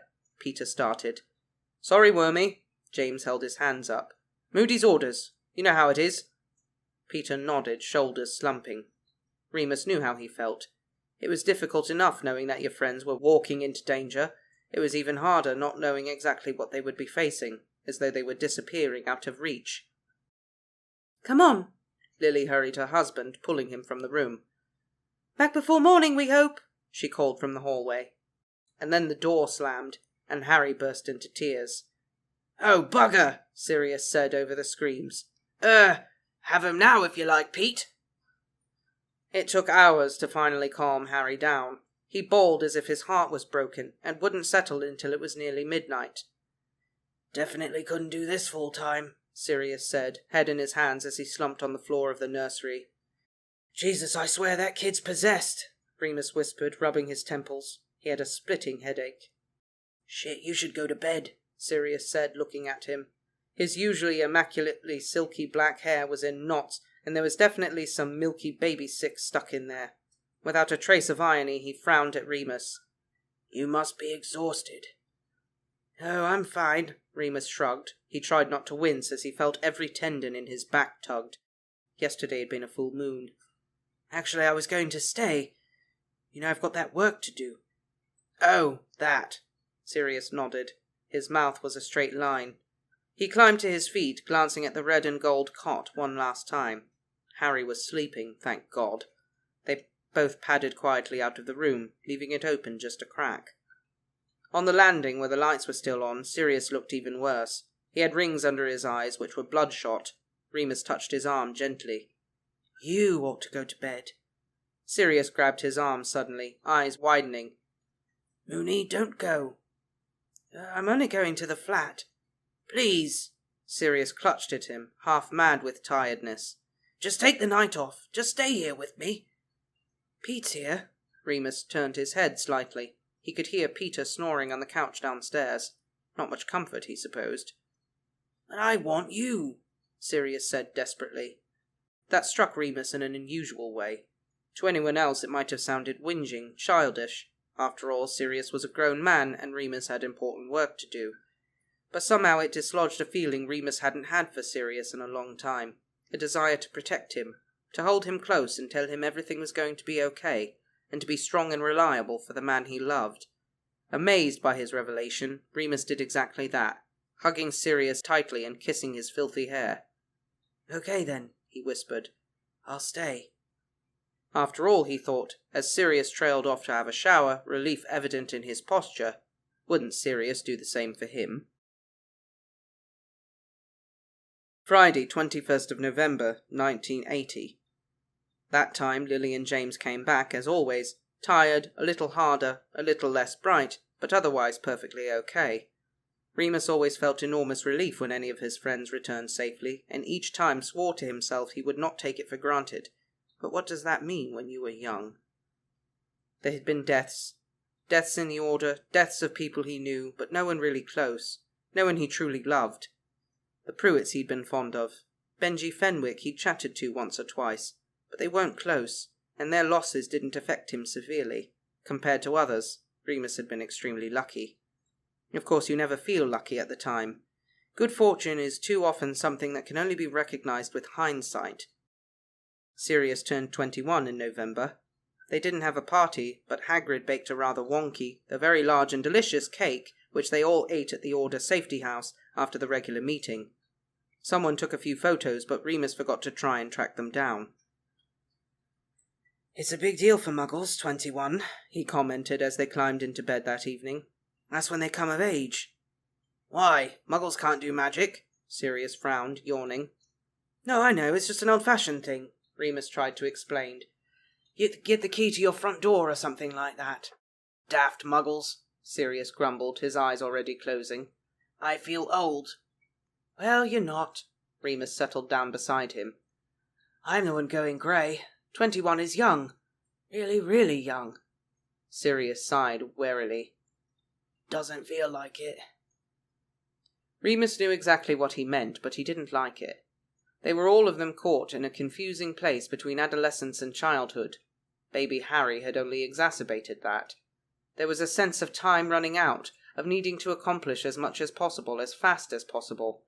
Peter's crawling at his ministry job, always angling for a better position. James and Lily playing house and soldiers at the same time. Remus and his stupid drinking. At least he had the research to do. That seemed to be going well. Every now and then Dumbledore dropped by to see how he was getting on, and Remus would offload as much information as he could, with detail, because he knew Dumbledore liked detail. The old man would nod sagely, stroke his beard, and sit quietly, ruminating. If he came to any conclusions, he didn't tell Remus. It felt good, though. Remus even felt himself warming to Dumbledore for the first time. He liked being useful.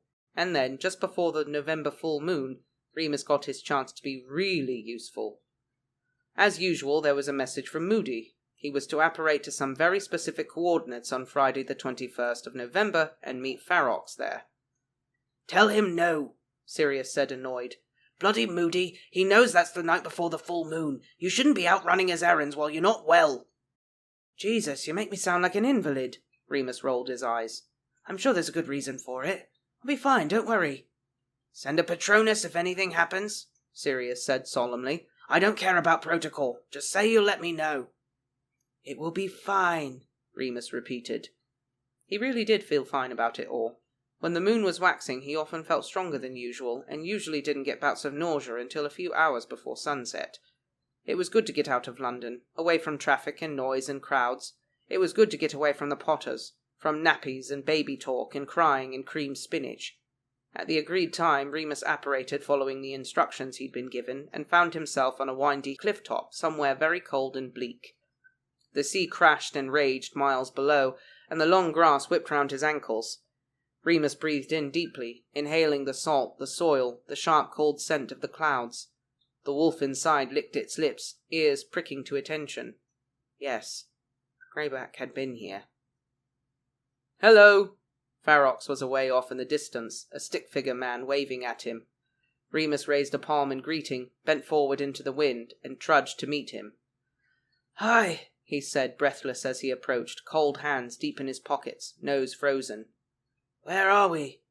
"Galloway," Ferox said cheerfully. He had a thick leather cloak on with a hood, but his face was still ruddy from the harsh weather, and white fog blew from his lips as he spoke. "Pretty, eh?" Remus wasn't sure if he was being sarcastic or not, so he just gave a neutral smile.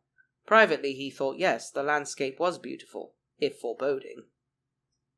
"Greyback's been here," he said, wanting to get down to it. "You know for sure?" 100%. Remus nodded. Ferox nodded too. "Excellent, we were right then. There was a report to Muggle police about a couple of tramps, man and a woman, looking shifty. Reckon they've been here, eh?" Remus nodded, breathing in again. "Yeah, but the scent's old. Maybe a day or so." "Right, shall we take a walk then? See if it gets a bit stronger?" "Okay." Remus wasn't sure how he felt, being the Order's bloodhound, but he wanted to find Greyback as much as anyone, so he did as he was told. They strolled up and down the cliff top for a while, until Remus could be sure which way the trail led. As they headed downhill, away from the sea, and down toward a small country road, he grew confident that Livia and Greyback had been there very recently, and began to walk faster. Ferox had no trouble keeping up, of course. He was as fit and healthy as he had been. "What do we do if we find them?" Remus asked as they walked. He was careful not to bring Livia into it, because, while she was definitely a killer, he couldn't help feeling a bit more sympathetic toward her. After all, she was his sister, in a warped kind of way. "Moody reckons they're hunkered down somewhere for the full moon," Ferox replied. "Based on my research, werewolves are weakest right after the moon, so we'll wait till then." "Your research?" Remus gave them a funny look. "Few books I've picked up. There's not a lot to go on beyond the NEWT level stuff." "Have you spoken to Madame Pomfrey? She looked after me for 7 years. She knows loads," Remus said, trying not to sound too impatient. "Or Marlene McKinnon. She's been constructing her own case studies to see if any advances can be made in lycanthropy treatment. Or, you could ask me. I might know a bit." Ferox laughed good-naturedly. "All right, lad, all right. I see what you're saying. It's just there isn't always time to find umpteen leads on a prick like Greyback." Got to move fast." Remus said nothing, because it only would have come out wrong. He really hated criticizing Ferox. It felt so awkward and embarrassing. He'd looked up to him as an ideal vision of manhood once, and he didn't like tampering with that illusion too much. But honestly, the way he talked, you'd think Greyback was just some petty criminal, not a murderous creature and charismatic cult leader. The scent had grown very strong now, and as they crested the next hill, Remus could make out a large grey-black structure in the distance, the ruins of an old castle. Scotland was littered with them, of course. This one was a tower house, and looked like a big square prison squatting ominously over the remains of a boggy moat. "There," Remus said, stopping short. "That's where he'll be." Ferox clapped him on the shoulder. "Good work, lad." Saturday, 22nd of November. Ferox didn't want Remus present for the confrontation with Greyback. Remus did not give a toss. He knew where to go and when, and nothing could change his mind. "I'm coming too, then," Sirius said firmly, after he wheedled enough information out of Remus. "No, you're bloody not," Remus said. "Am too. Sorry, Moony, but there is absolutely no way I'm losing you to that monster a second time." "You didn't lose me last time, you big drama queen. It was a mission," Remus countered. "Anyway, I can't put you in that sort of danger." "I'm in danger every day," Sirius shrugged. "If it's right after the full moon, you'll need my help apparating." "I've done that before," Remus dismissed. "It's hard, but I'll manage. Anyway, this isn't a normal mission. You wouldn't just be backup. You'd be leverage against me. He knows who you are. He knows what you mean to me." "He made you tell him?" "Sort of. I told you they can read minds." "That bastard. I'm definitely coming with you." Remus had forgotten how strongly Sirius felt about legilimency. Walpurga had used it as a punishment, and he would forever associate mind-reading with black magic. Remus hadn't raised the fact that this appeared to be a werewolf trait, and then when pushed, he could do it too. Probably not a good idea to mention that just yet, he decided. So Sirius got his way, of course, and Remus just hoped he'd be able to protect him. They went to the Lake District for the full moon, a place that the Marauders had enjoyed themselves before, a place with happy memories. James and Peter didn't go. James hadn't joined them for a full moon since Harry was born, and Remus understood that he didn't want to be away from his family too often. Peter said something vague about working late, and honestly Remus was too busy worrying about the upcoming battle with Greyback to question it. The wolf had a good time that night, but Remus didn't remember much about it. It all got lost in the blood-red haze of transformation, the choking and clawing and groaning as he twisted back into his human form. Ugh! I've got you, Moony. Sirius had him by the shoulders, pulling a cloak across his body. Remus forced his eyes open, knowing how little time there was. Wand! He croaked, getting up. Sirius handed it to him. We've got to go, now! Remus said, leaning on Sirius for support while he pulled his clothes on, hands shaking and fumbling with the buttons on his shirt and trousers. We're going. Just take a breath, Sirius said, his voice calm and firm. Hold on to me. I'll apparate us. Sirius was as good as his word. He didn't try to dissuade Remus from going, or try to tell him what to do. He simply got them where they needed to be. Ferox was there already. All right, lads, he nodded, keeping his voice low. It was still quite dark under the grey Galloway sky, and the grasslands were cloaked in swaths of gauzy mist, the castle ruin rising from it black and foreboding. It was quiet, no bird song, no noise at all, like a place out of time. Have you seen them? Remus asked desperately. He could smell them. The scent was very strong. Heard a bit of noise. Must have been them turning back, Ferox said. He gave Remus a look.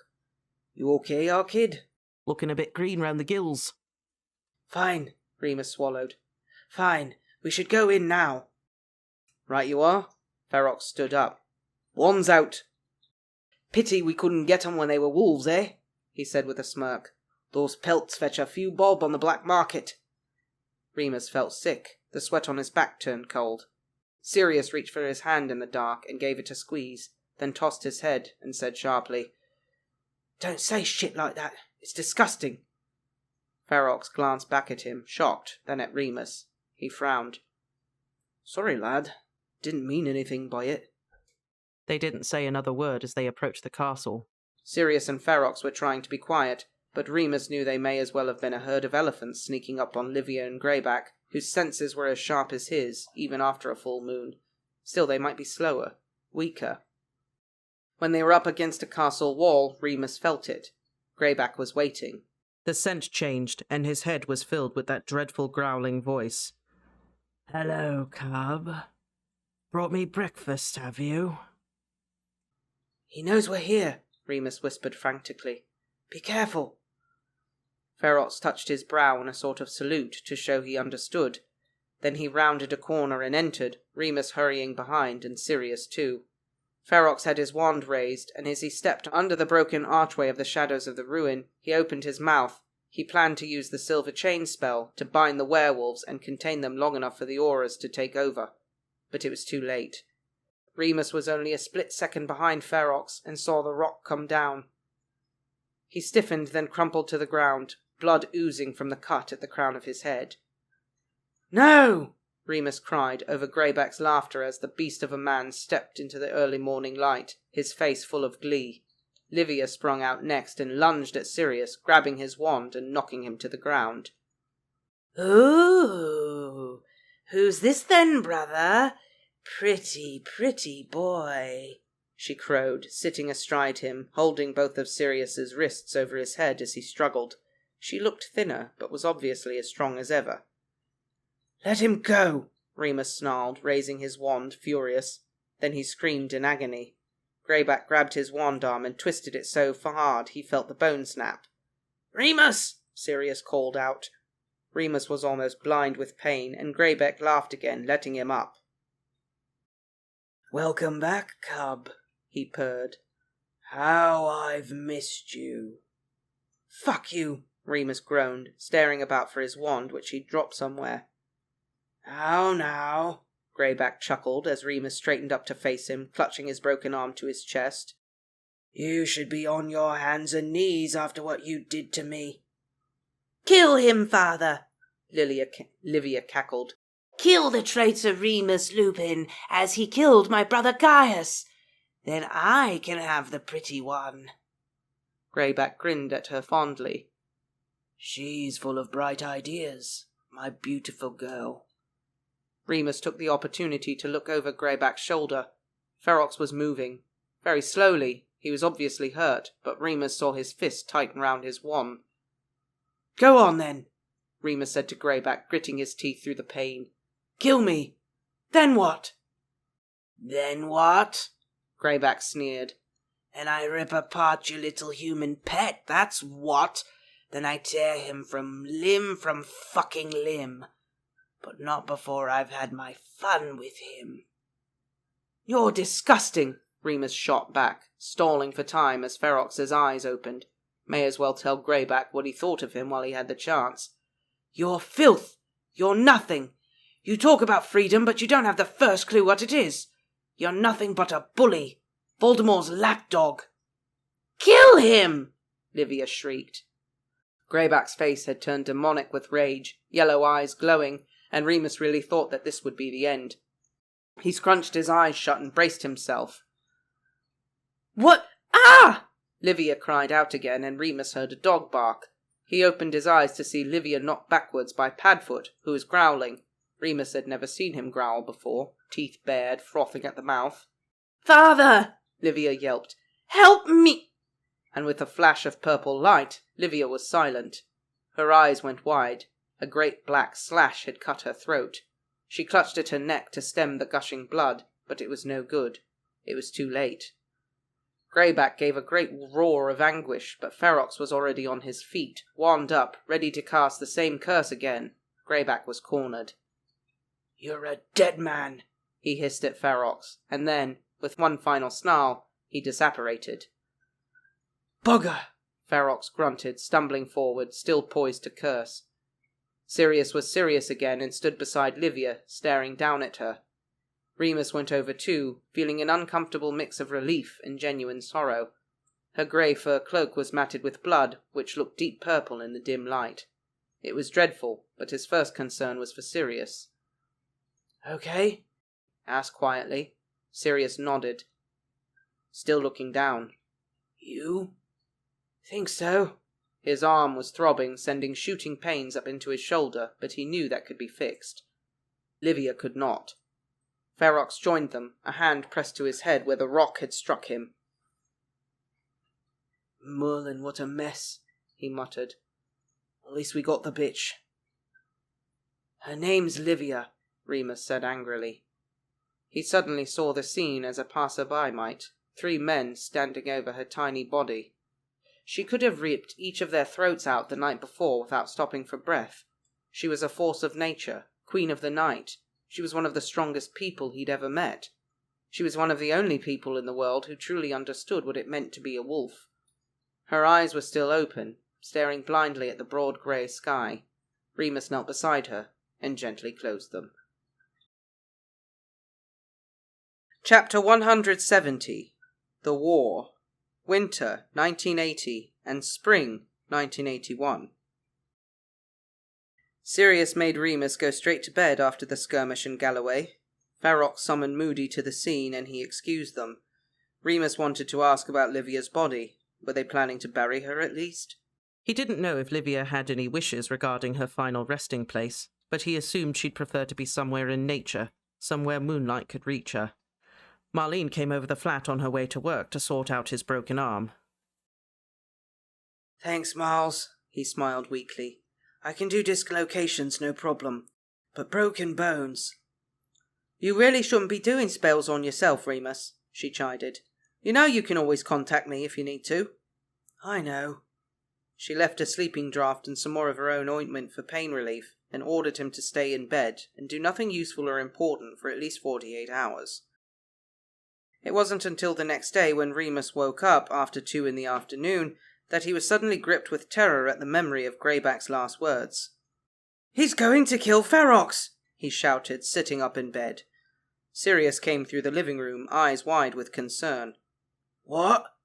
We need to find Greyback, Remus said, climbing out of bed, limbs creaking. He said he'd kill Ferox. Moony, it's been taken care of, Sirius said, placing cool hands on Remus's shoulders, smoothing down his arms in a comforting gesture. Ferox is going to move to a safe house. He'll up his security and be extra vigilant. Don't worry. It won't be enough. Remus shook his head, batting away Sirius's attempts to calm him. Moody and Ferox, they don't treat Greyback like a proper threat. Look at what happened. He's more dangerous than they think, and now he's angry. I'm sure Moody knows that, even if Ferox is a bit cavalier about it, Sirius said. He was being so diplomatic, so reasonable. It was infuriating. How are you feeling? I'll put the kettle on. Why don't you have a bath? You'll feel better. Remus did take a bath because his muscles still hurt. He slathered on a bit of poultice afterward, which at least meant he could straighten up fully. He refused to rest. All he wanted to do was check on Ferox, make sure he had the right security in place. After all, wasn't it Remus who'd been doing all the grunt work on protection charms? It was within his remit, surely. In the end, Sirius gave in and summoned Moody through the fireplace. The Aura's grizzled head hovered in the flames like a hideous Easter egg. All in hand, Lupin, he barked. You can stand down. But Mad-Eye, Remus pleaded on his knees in front of the hearth. Greyback will find him, I know he will. He'll be able to follow the scent. If you just tell me where he is, then I can... Classified information, Moody snapped. Every precaution has been taken. You can trust that the Auror's office can cope with a lone werewolf. Remus's temper rose and he was about to retort, but Moody signed off. No time for this, Lupin. It's been a busy week. Get some rest. Remus groaned furiously, slamming his fist on the rug. See? Sirius said, standing behind him. Moody's got it all sorted. But I need to be sure, Remus said, climbing to his feet. They don't understand. Not really. Not like you do. Exactly. Remus, Sirius's voice hardened out of nowhere. You need to be careful with that kind of talk. I think you ought to put a lid on the werewolf stuff for a bit. What? Remus turned to look at him, blindsided. The werewolf stuff? What's that supposed to mean? I am a werewolf. I know. Sirius bit his lip. But you're a wizard too, and you're on our side. It just might be a good idea to focus on something else. You don't want anyone in the Order to get the wrong end of the stick. Remus gaped at Sirius as if he was a complete stranger. The wrong end of the stick? I'm not trying to upset you, Sirius said, choosing his words carefully. I'm only warning you. Things are bad enough already. No one trusts anyone. Frank told me Dumbledore thinks there's a spy in the Order, and if you keep bringing up how chummy you are with dark creatures, then... I'm not chummy with dark creatures, Remus shouted. How can you? Unless you're saying I'm a dark creature too.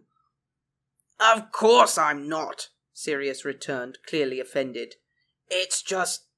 You know how much prejudice there is, and it's not going to do you any favours to broadcast this weird connection you have with them. I saw Olivia. I saw Greyback. You're nothing like them. Don't let people think you are. Has somebody said something? Remus asked, wondering where this is coming from. Was it Danny, or... No, it's not. It's... Well, after you've spent all that time with them, people have raised concerns, that's all. You can understand that, can't you? No, I can't. I was only with the pack because Dumbledore ordered it, just like I've always done everything Dumbledore's told me to do. I know that. Sirius looked away as if embarrassed. He tucked a strand of hair behind his ear. Remus knew that gesture. Sirius was nervous. He clenched his jaw. Do you trust me? He asked, knowing his body language was aggressive, but not willing to temper it. Sirius looked up at him, blue eyes filled with alarm. Of course I do. It's just... His eyes fell again, another swish of hair. You've always been good at keeping secrets, Moony. Remus's mouth dropped open. He clenched his fists, then unclenched them. Fine, he said coldly. If that's how you feel. He turned and walked out of the flat. Sirius didn't try to stop him. Remus went to the nearest corner shop first and bought an extremely cheap and nasty bottle of gin. Then the problem was where to drink it. He didn't want to look like an alky, chugging hard spirits on the street in broad daylight, but he didn't really have anywhere else to go either. He considered looking for Grant, but he didn't know if he'd be working that day. Grant had moved back to London early in the spring, after too many times stuck on the late train back to Brighton. He was living in a bedsit somewhere north, but based on the telephone conversations they had, he rarely slept there. Grant had a string of paramours, and if he wasn't attending a lecture, he could usually be found bed-hopping, or at work in the Sawyer's Arms pub. "Variety is a spice of life," he teased Remus, "and I'm crap on my own. Can't hack the quiet." Remus knew how that felt. A lot of the time it was the reason he drank. In the end, he decided he was too angry to be around anyone else and went to hide in the park like a proper old waster. He ought to have gone to Grant's, he thought, once he was properly drunk. That would serve Sirius right. He grieved for Livia, too, and made a silent toast. She'd been cruel, yes, and a murderer, but none of it had been her fault. Not really, not if you went back far enough. She'd been taken by Greyback before she was old enough to speak, when she was Harry's age, maybe. Livia had no choice but to become a killer, any more than Remus had a choice about his drinking. He went home eventually, when it got too cold. He hadn't thought to bring a coat when he stomped out. Sirius was sitting on the couch waiting for him, hands twisting anxiously in his lap. When Remus walked in, Sirius took one look at him and, no doubt smelling the gin, shook his head disappointed and got up to make a pot of strong tea. They didn't say much, and they never spoke about werewolf stuff again. Remus did not celebrate Christmas 1980. In fact, he didn't see any of his friends or Sirius from the full moon, which fell on the 21st of December, until January. He spent it hiding in Moody's cellar with Danny McKinnon. Ferox was dead. Not just dead, destroyed, eviscerated, ripped to pieces. According to the Daily Prophet, every wall of Ferox's house was splattered with blood. Moody said that the carpet was so saturated it squelched under their feet, the Aurors who had arrived on the scene. Greyback had made good on his promise, just as Remus had tried to warn them, but he couldn't bring himself to say, "I told you so." He was too angry, angrier still when Moody told him he'd need to hide from the Ministry. Ferox's murder spurred the wizarding public to demand a clampdown on werewolves. There were too many unregistered names, laws needed to be harsher, the register ought to be published. It was no longer safe. 2 days after Ferox's death hit the headlines, a werewolf, Theodora Lupa, was attacked in her home. She was fully registered and had spent the full moon locked up in the cells at the Ministry, but her innocence meant nothing to the vengeful mob. What was more, the Death Eaters appeared to be using the excuse to stir up more bias against magical creatures. It was understood that Voldemort himself was offering a reward for information on the locations of any half-breeds. So Remus was forced to hide. "I'll miss Harry's first Christmas," he said stupidly as he packed his suitcase. "James and Lily will understand," Sirius said. He was watching Remus from the bed, pale with terror. "They all just want you safe." "I know," Remus nodded. There was nothing more to say. They shared a chaste kiss goodbye. Things hadn't been the same since Livia died, and news of Ferox's hellish demise had turned Remus completely numb. Moody was not much of a host. He blindfolded Remus and made him side along, so he had no idea where he was. He saw none of the house, if it was a house, but the whole place reeked of black magic, so heavy and thick Remus thought he'd choke on it. In the cellar his blindfold was removed, and it was a sorry sight. Danny sat on one rickety put-up bed, and there was another pushed back against the opposite wall. There were no windows, and the walls were bare brick. Moody had put aside some provisions. He explained that there were so many protection charms and cloaking spells on the cellar door that it took hours to enter or leave, so it was best that they just sat tight until he told them the coast was clear. Remus agreed, but only because he could break the charms if he wanted. There was a little toilet at the back with a sink, no shower. They'd have to do their best with a flannel and a bar of soap. The food was all dried stuff that didn't need too much preparation, and besides that there was nothing at all. Remus was just glad he'd had the foresight to bring a few books, not to mention the bottle of fire whiskey he'd stashed just in case. "Aye," Danny said dully. Hello, Remus nodded as Moody locked the door to the top of the stairs. This is shit, innit? Yeah. Remus bent over and set his suitcase beside the bed, then sat on it. It sagged heavily and squeaked. A faint smell of mildew rose from it, which put him in mind of the shrieking shack. Never spent a Christmas away from my family, Danny said, even when I was touring. Remus nodded glumly. He hadn't had Christmas without Sirius in almost 10 years. Couldn't believe it when I heard about Leo Ferox. He was so... I don't know, I just really thought he'd make it through the war. Did you know him well? He was my care of magical creatures, Professor, Remus nodded. He wasn't sure it'd sunk in yet. He didn't feel very much when he thought about Ferox, only a blurry sort of wistfulness. Oh, wow, Danny said. Bet he was good at that. Yeah, he was. Remus gave a small smile. Had loads of good stories. He suddenly remembered Achilles, Ferox's Kneazle. What had happened to it? He thought about Greyback in full wolf form, coming across the sleek silver animal, and for the first time, his eyes filled with tears. Bugger. Why did this have to happen now? He thought, as his shoulders began to shake and he tried to get himself under control. Why couldn't I just get emotional at the flat, when it was just Sirius? Sirius wouldn't care if he cried. It was no good. He covered up his face with his hands and just waited for it to stop. Sorry, Remus, Danny said awkwardly. I didn't realise he must have meant a lot to you. That made Remus cry even harder, because of course Ferox had meant a lot. He was Remus's first crush, not counting David Bowie maybe, even if Remus hadn't really fully understood it at the time.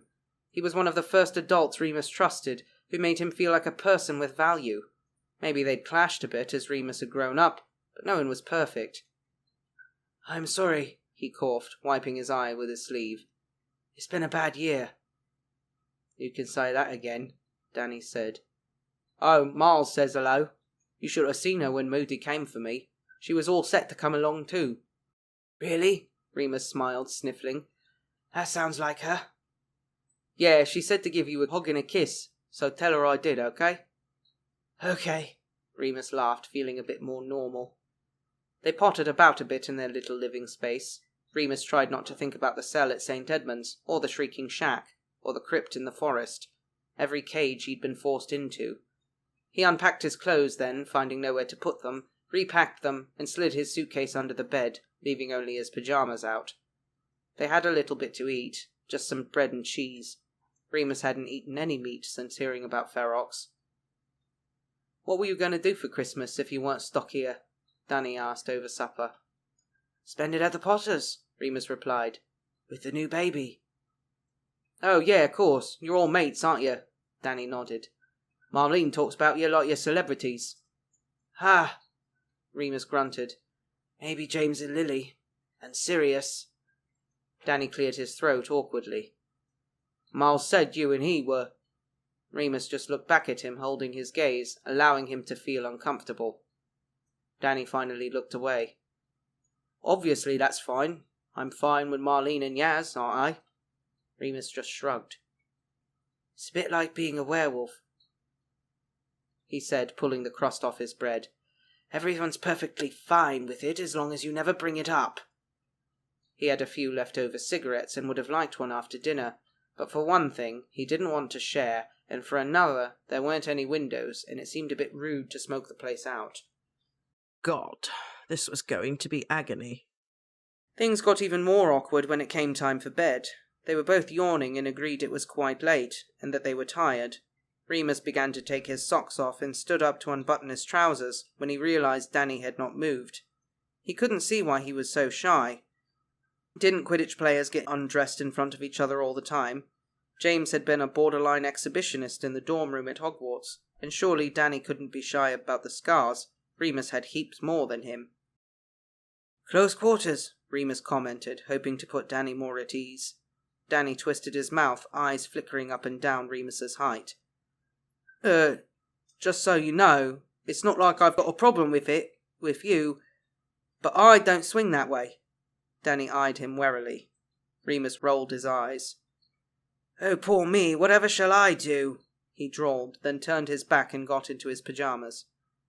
He climbed into bed and rolled onto his side, facing the wall to prove that he couldn't care less which way Danny swung. "Have you seen my boyfriend?" he wanted to say. "As if I'd be interested in you, you big lump." Eventually Danny undressed and got into bed too, then flicked out the light. Remus could hear his heart beating and realised that Danny could probably hear his too. They had even less privacy than they thought. "Sorry, Remus," Danny whispered eventually. "I didn't mean anything by it." That echoed something Ferox said, and Remus felt the sadness return. He rolled onto his back and spoke to the ceiling. "It's okay. Forgotten." Quiet for a while, Remus waited, hearing Danny poised on the cup of a question. "Did he always know?" Danny whispered. "Serious." Remus squinted over at him. "You know, did he always know you were a werewolf?" Oh, yeah, mostly. He worked it out when we were 12 or something. "And you still got together?" Yeah. "That's good," Danny said. "It's nice to think somebody might be able to look past it one day, you know?" It shouldn't be something people have to look past in order to love you, Remus said fiercely. It's part of who you are. Danny didn't reply. Things got a bit easier between them after the first night, but they kept each other at a distance anyway. Remus did a lot of reading. Danny sometimes exercised, doing press-ups or jogging on the spot. It was annoying, but Remus couldn't blame him. On Christmas Day, Remus couldn't take it anymore and whipped out the bottle of fire whiskey. They both got extremely drunk and spent all of Boxing Day hungover. The room stank. By the 27th, they were climbing the walls. Remus had finished his book. Danny had even read one of them, and they tried to have a conversation about it, but Danny knew so little of Muggles that he hadn't really understood the plot. "How much longer can it be?" Danny said, exasperated. It was the 31st, the last day of the year. "What if we're still here for the full moon?" "That's weeks away," Remus replied. He was lying on his back on his bed, an arm slung over his face. Danny snored and he kept him up all night. "Anyway, we'd be fine. Best place for us." "What if we attack each other?" "Well, I won't attack you if you don't attack me." "You mean you can control it?" Remus sighed. "Yeah, you can too. Not around humans, but other animals. Other wolves, it's fine. Why do you think they live in packs?" "I never really thought," Danny said. "What was it like, the pack?" Remus bit his lip. Should he lie? Or did Danny deserve to know? "It wasn't as bad as I thought it would be," he said. That was the first time he'd admitted it. "Obviously Greyback was. But the rest of them, the ones who split off, they were okay. They were like family." "Well," Danny said, "I've got a family already." That was how it went with Danny. He wanted to know things. He wanted to learn from Remus, but if he heard anything that made him uncomfortable, it was right back to self-loathing. Remus missed Sirius so much he swore he could feel it in his gut like hunger. He wanted so desperately to have someone he could really talk to. What a relief it would be to spend time with his best friend, to relax. "I'll apologize," he promised himself. "I'll never get angry at him again. I'll kiss his feet and crawl over hot coals and broken glass if it'll get things back to the way they were." He didn't want to end up like Danny. They were a week into the new year by the time Mad Eye finally came for them. They both caught his scent at once and sat up, keenly staring at the door. They'd almost run out of food by then, and Remus prayed this wasn't just a grocery delivery. He felt the charms being slowly undone, and each layer peeling back. Finally, the door swung open, and the clunk of Moody's wooden leg on the first stair. "All right, boys," he called out. "Ready to get back to work?" Coming out of that cellar was like coming up for air. Remus felt as though all of his senses had been muted for weeks, and now everything was a riot of colour and noise and scent. Moody wasn't joking about getting back to work. He took them straight to a new safe house where the rest of the Order were gathering for a meeting. Remus could smell Sirius as soon as he got in the door, and it made him so giddy with excitement that if he'd had a tail it would have been wagging. He ran his fingers quickly through his greasy hair and thought about how awful he must look. Moody let them down a corridor, rather than going straight through the kitchen, where they could hear everyone talking, veered into a small utility room which had a Muggle washing machine inside and a big pile of dirty towels in a basket. "I'm bringing you through in a minute," he explained. "Miss McKinnon's been harassing me every day for the past 2 weeks to have you back, and Black's threatened me with every curse I've ever heard of." He smirked indulgently. "So you're out now, but I need you to both listen." "Right," they both said, blinking. "The danger hasn't passed. You're still under threat. I can't have either of you leaving your homes without a disguise. I'd rather you didn't leave at all." "But how can we help the Order if—" "There's plenty to do." Mad-Eye raised a hand, warning, fixing Remus with a hard look. "Research, communications, tracking spells, what have you. Unless you were enjoying your cozy little break in my cellar."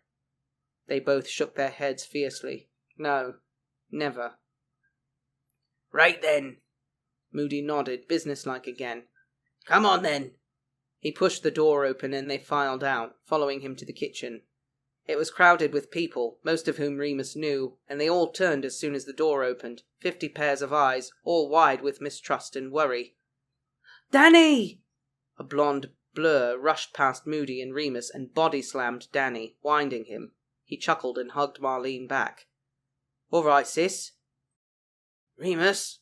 Sirius had stood up and was crossing the room anxiously, climbing over chairs and squeezing past people who had to bend and twist out of the way, snatching back mugs of hot tea. He had to look down as he approached so he didn't trip, and his hair fell in front of his face, swaths of black silk. As he reached Remus, who was still standing halfway in the hallway, Sirius had to raise his arm and sweep his hair back, and Remus swore the room went completely silent for a moment, and the only sound was the frantic thudding of his own heart. He forgot to breathe and gasped, "Hi." Sirius smiled a little and stepped forward, a hand on Remus's shoulder to push him out of the room into the dark hallway. Away from everyone else, Sirius slid his hand up Remus's neck, into his hair, and kissed him on the lips.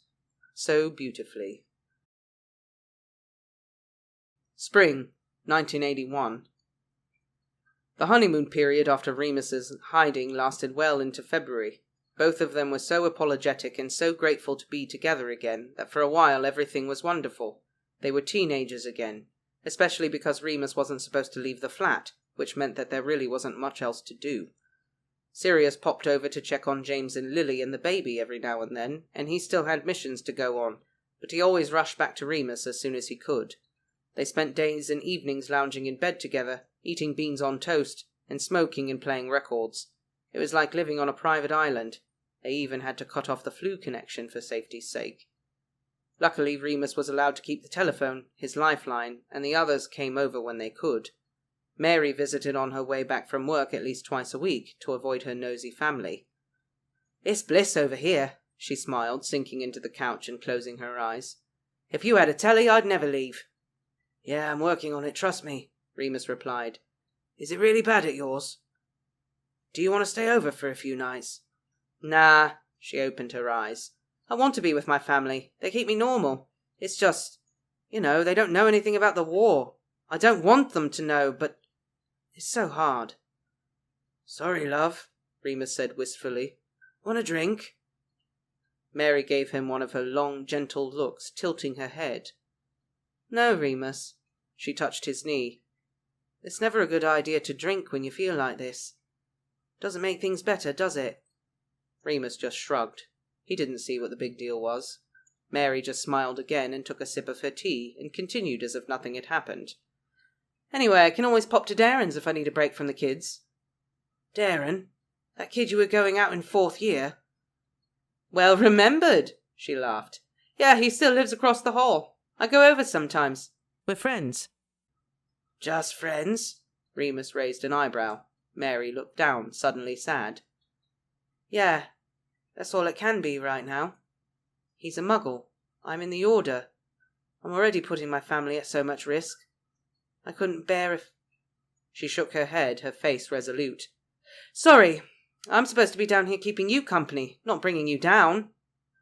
She still didn't want to drink after that, but they had a nice long chat anyway. In hindsight, Remus would be glad that Mary was there that night, and that she stopped him getting drunk. because that was the night that James got hurt. Thank you for watching, and a very special thank you to our supporters on Patreon.